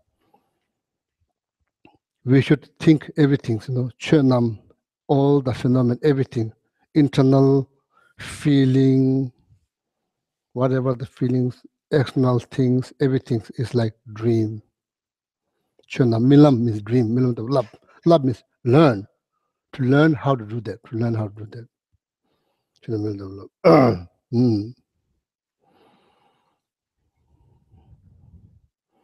In dream, when we dream, if you don't recognize that you are dreaming and you think everything is serious as you think, real as you think in the dream, when you wake up, you realize, oh, this is a dream. Same. So much, so much anxiety, stress, tensions. You are free minute you realize this is a dream. So see, when you awake, everything that you see, all these happenings, if you can see, if you can teach, if you can educate your mind how to see them as a dream, not take very seriously, not take them as serious as you think. This is just perceptions, It's just label. It's just label. It's just label. See, one person can be friend with someone else, or can be somebody who does not like that person. But that person, him or herself, cannot be both. Cannot be both good and bad. This is all relatives. This is all relatives. But for your mind, it's like exists. This person is not. This person is not nice person from its own side. It just exists from their side. This is just superimposed, exaggerated, exaggerated. So see, do you think it's beneficial? If you can see everything is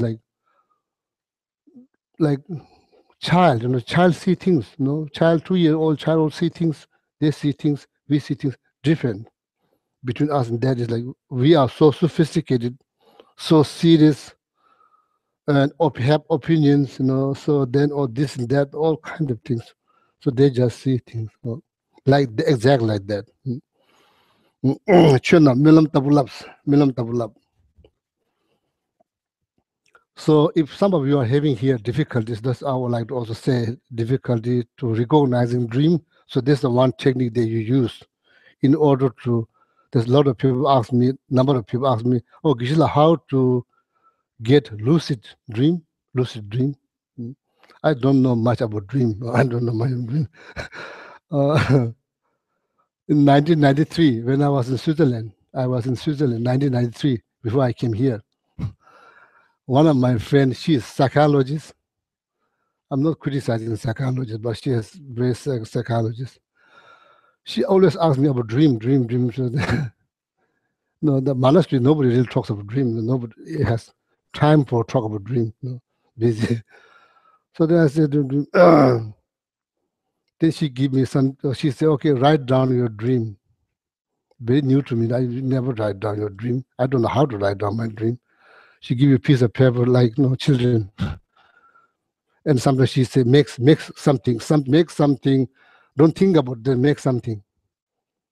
She give me some Play-Doh, but now I realize it's Play-Doh. Yeah, so they were Play-Doh in my life, so they think it's very nice. I have no idea what to make, so someday I make something. Oh, then after that, there's like probably a couple of hours of explanations what I made, and about my dream. So I'm sorry to say, but I get tired of listening all this my explanation of my dream. I'm not that interested. So the next time she said dream, said no dream. Even there's dream, there's no dream. I said no dream. So better see now recognizing dream. So if you see things like or everything like dream, that mental exercise supposed to help you to recognize when you're dreaming, to recognize your dream. Also maybe something to also do the dream yoga too. Out of the 6 Naropa yoga, the dream yoga. So the ultimate idea is after death and birth, after when we die, before we take birth, there's like 49 days period. So every week, they go through small death every week. So then right now, if you think, oh, this is like happening in the Pardo, it's not really happening. It's in the Pardo. It's all Pardo, it's not serious. Nothing to get confused, So then this whole exercise supposed to help you when you're in the Pardo state. There's so many things happening. Then they recognize Pardo. Then a lot of confusion will be eliminated. The same time in the dream, like that. Okay. Shona milam tabulap. So,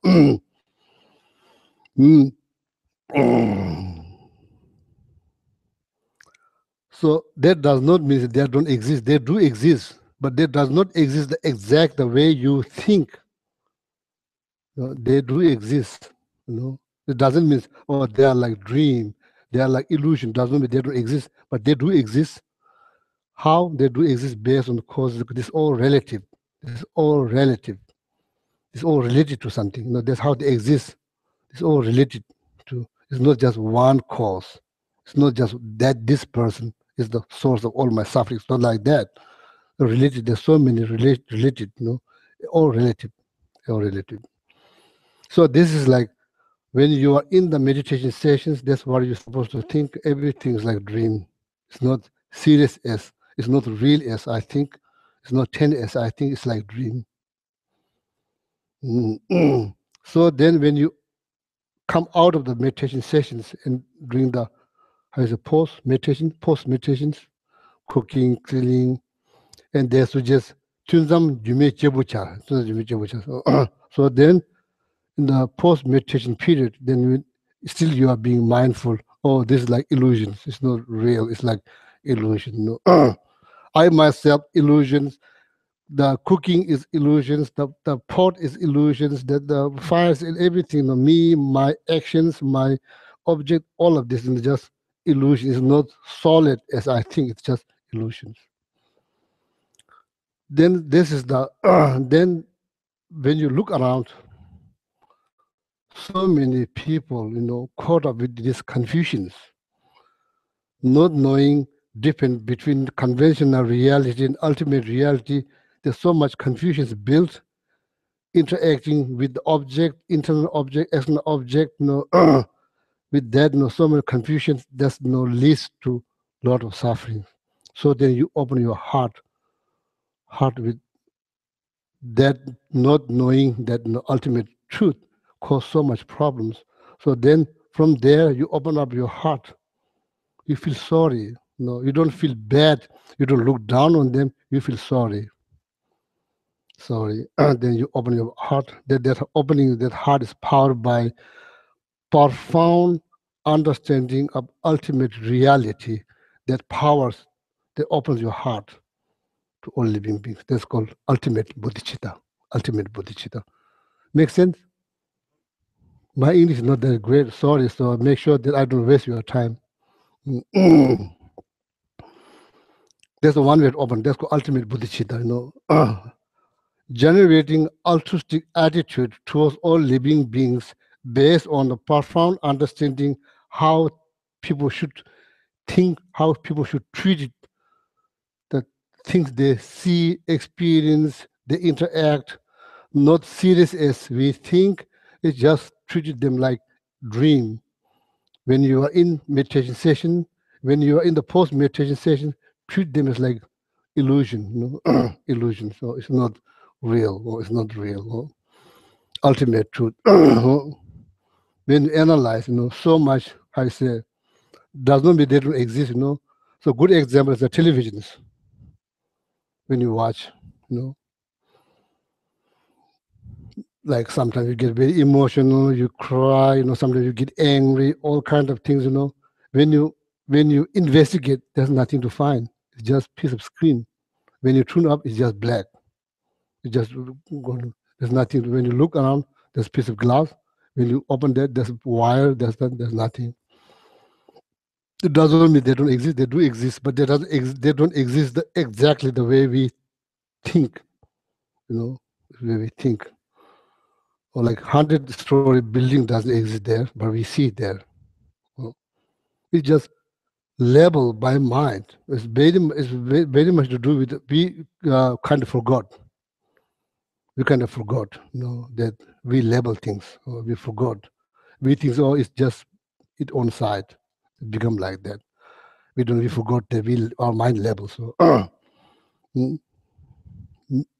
like label, label by mind. Oh, so there's like now ultimate bodhicitta is kind of roughly finished. Explanation ultimate bodhicitta is roughly finished. So you are welcome to read more.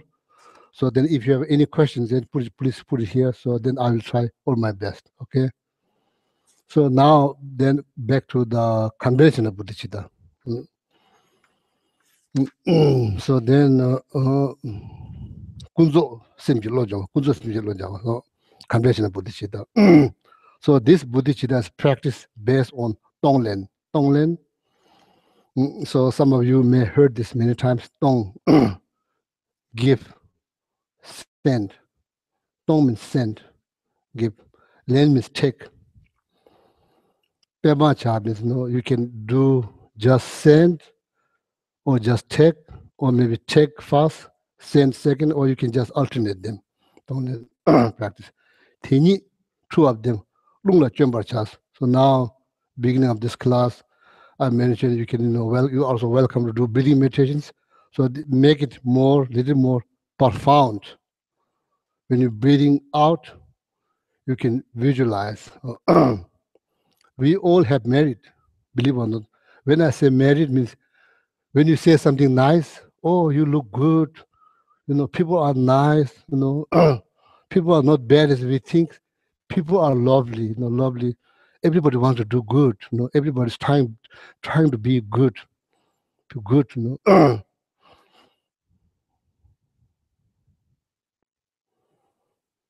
know. Regardless, you know, what they do, what they believe, they are just good. They're just good. So the thing is, there's like merit. There's merit. Technically, the term is kind of complicated, but that's what it means. Merit means saying something nice, sincerely, genuinely, and thinking something nice, you know, doing something good. These are all merit. Everybody, you, me, we all have merit. So right now, you are mentally thinking. This is very important. In order to do it practically, first you have to think in mind. Otherwise, very difficult to do it practically. First, you have to think in your mind.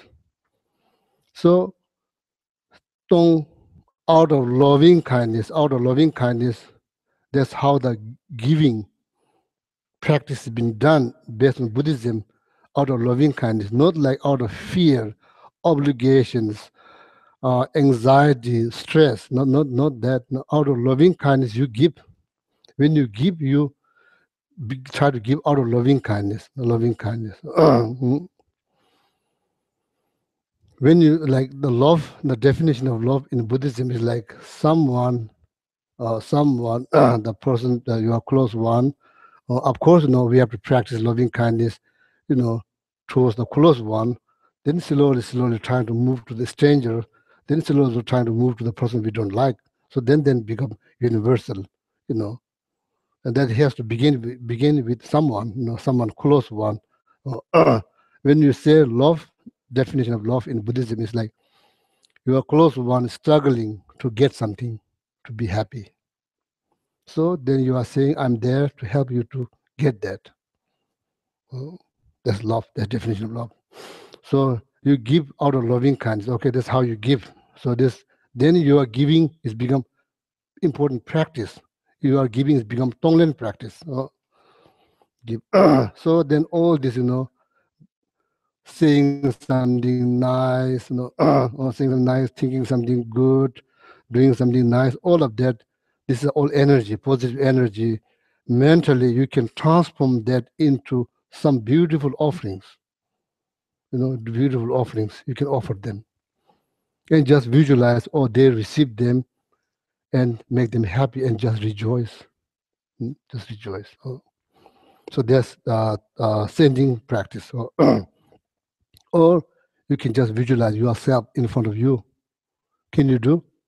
You just imagine yourself in front of you.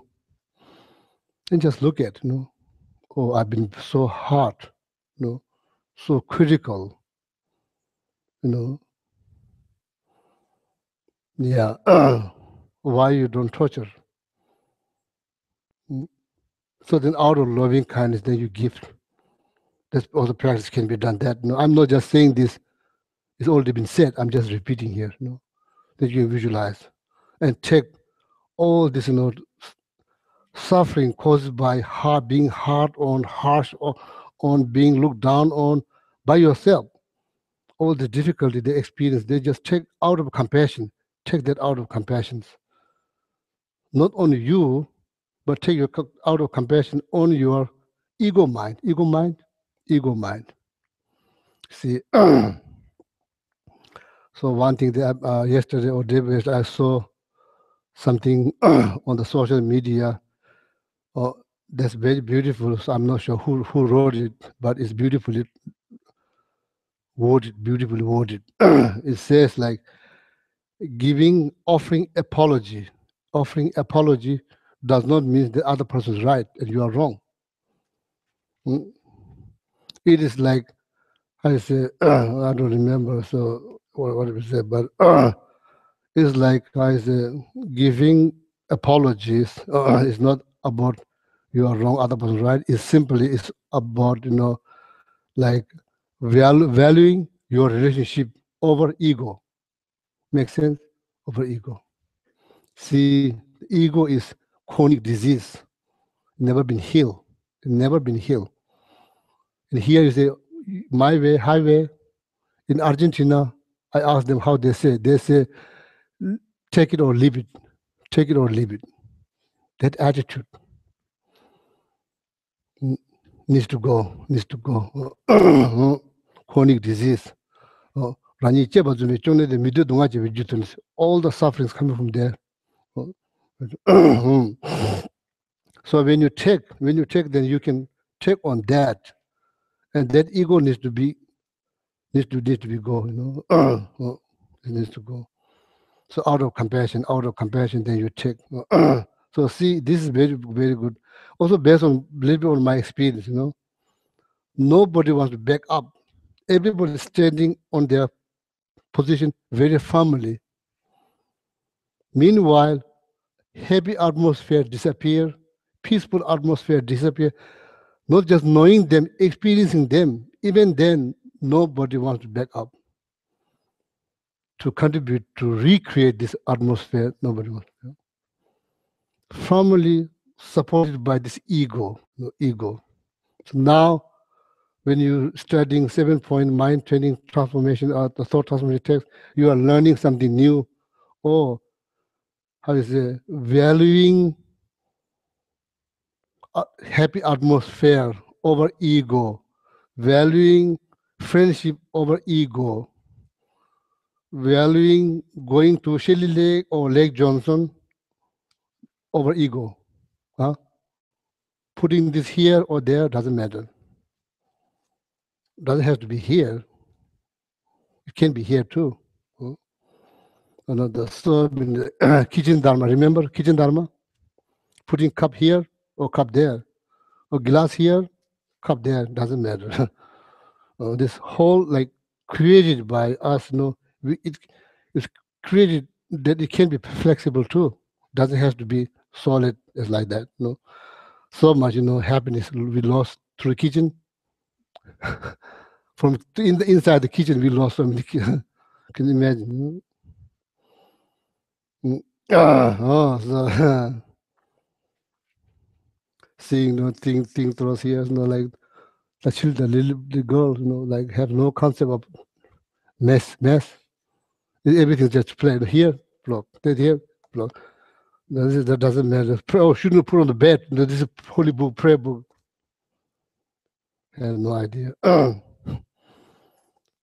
first thing that you want to do is you want to educate. How you can educate this 2 years old? This probably take like your whole life. Not easy. You just simply be quiet, keep your mouth shut, just pick them up, put it there. It's easy. It doesn't require to say something. Don't need to use all my energy. What's best thing? Just pick them up. That's what I've been doing last 3 weeks. Just pick them up, quietly just pick them up. Many as I could. I can't pick all them up. I just leave them there. So am I happy to see them? No. At least I'm not complaining. That's a good thing. So see, doesn't require much to disturb our happiness. It doesn't have to be something very serious. Little things. Somebody just doing happily, enjoying, playing, throw things out. And why that have to make you miserable? So anyway, that's just example. Okay. So checking. So then just visualize yourself here. Then do Tonglen practice. So you can do. So there's a lot of stories. Especially when you're having some kind of physical pain. So if you manage to do Tonglen practice, there's many cases that people have been healed doing this sincerely, genuinely doing Tonglen practice. People have been healed.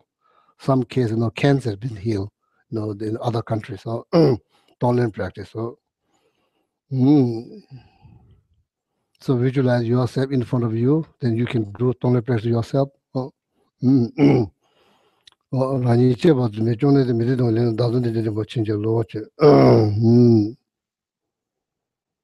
there's the ultimate convention of bodhicitta. Conjoined with the breathing meditation. Then before this ultimate bodhicitta, whenever there's a strong emotional feeling, but we don't analyze. When you analyze, you are going much deeper. When you analyze, nothing to find. You can't really pinpoint, nothing to find. But it's very challenging when it's actually happening. It's hard to do. After a little while, when you analyze them, there's really nothing to find, But that's not how I think. I think there's something to find. When I analyze, there's nothing to find. That indicate it's like dream. It's like illusion. You are not going to find anything. That does not mean they don't exist. They do exist. Therefore, you are not finding anything. See, they exist because of that you are not finding anything. That indicates they exist. So that you are not going to find exactly. You think that's clearly shows they exist in different way. They exist different way. So everything, analyze. When there's strong anger, and that moment is very challenging. After a little while, when you analyze, where's the anger? You analyze, you cannot find. Everything's like that. Suffering, you are suffering. That all everything's like when you analyze, you cannot find. Analyze, you cannot find. Why is label? It's just label. It's just label. It's just label. So you label, then you end up believing in that level, and then that leads to all kind of complications. You can label, yeah, that's of course that's good. No, you have level. When you label, the minute you label, if you see like there's like dream, there's like illusion, it's not like real. I just label them.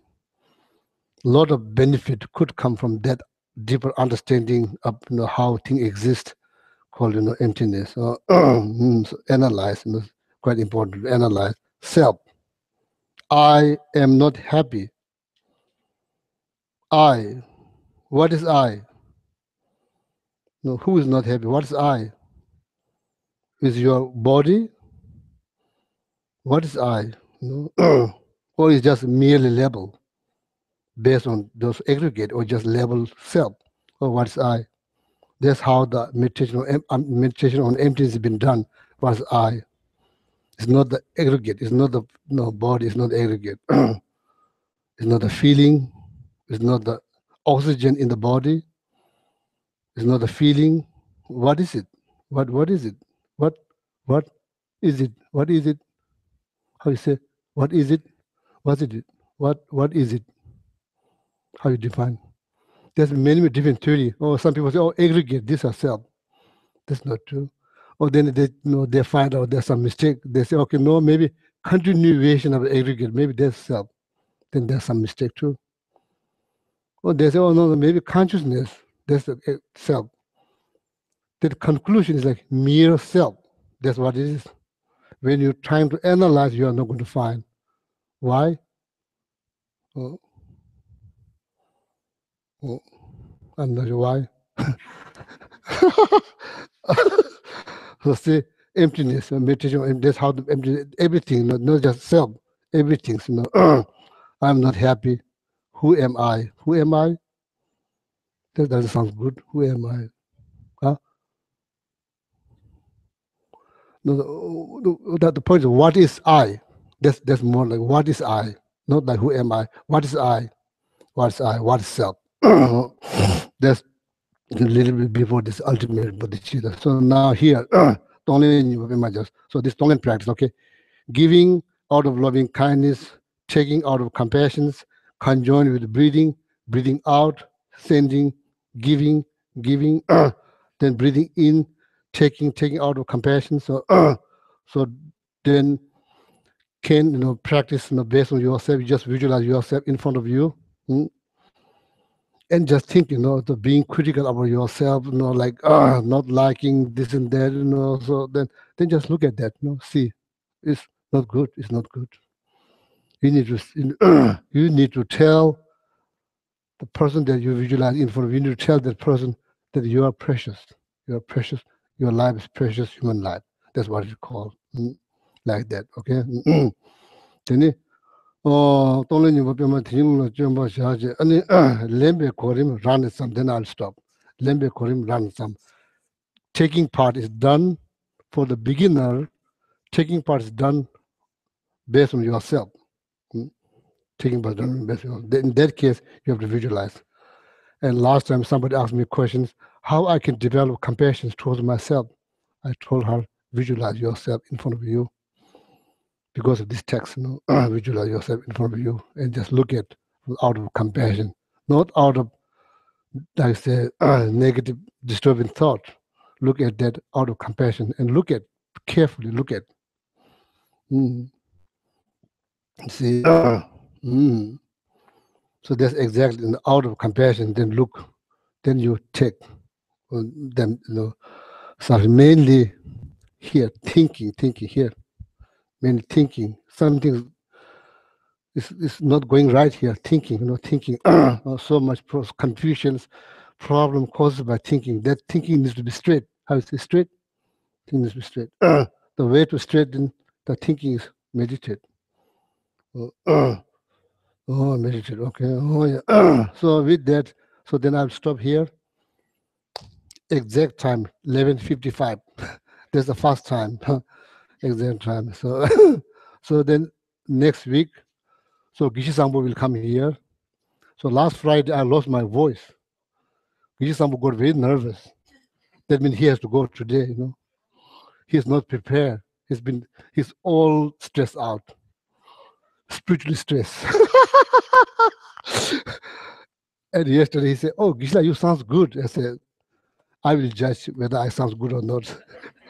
But he's supposed to teach next Sunday. That means 1 week earlier for him, so he's all stressed out. So anyway, so next Sunday, Gisam will come here.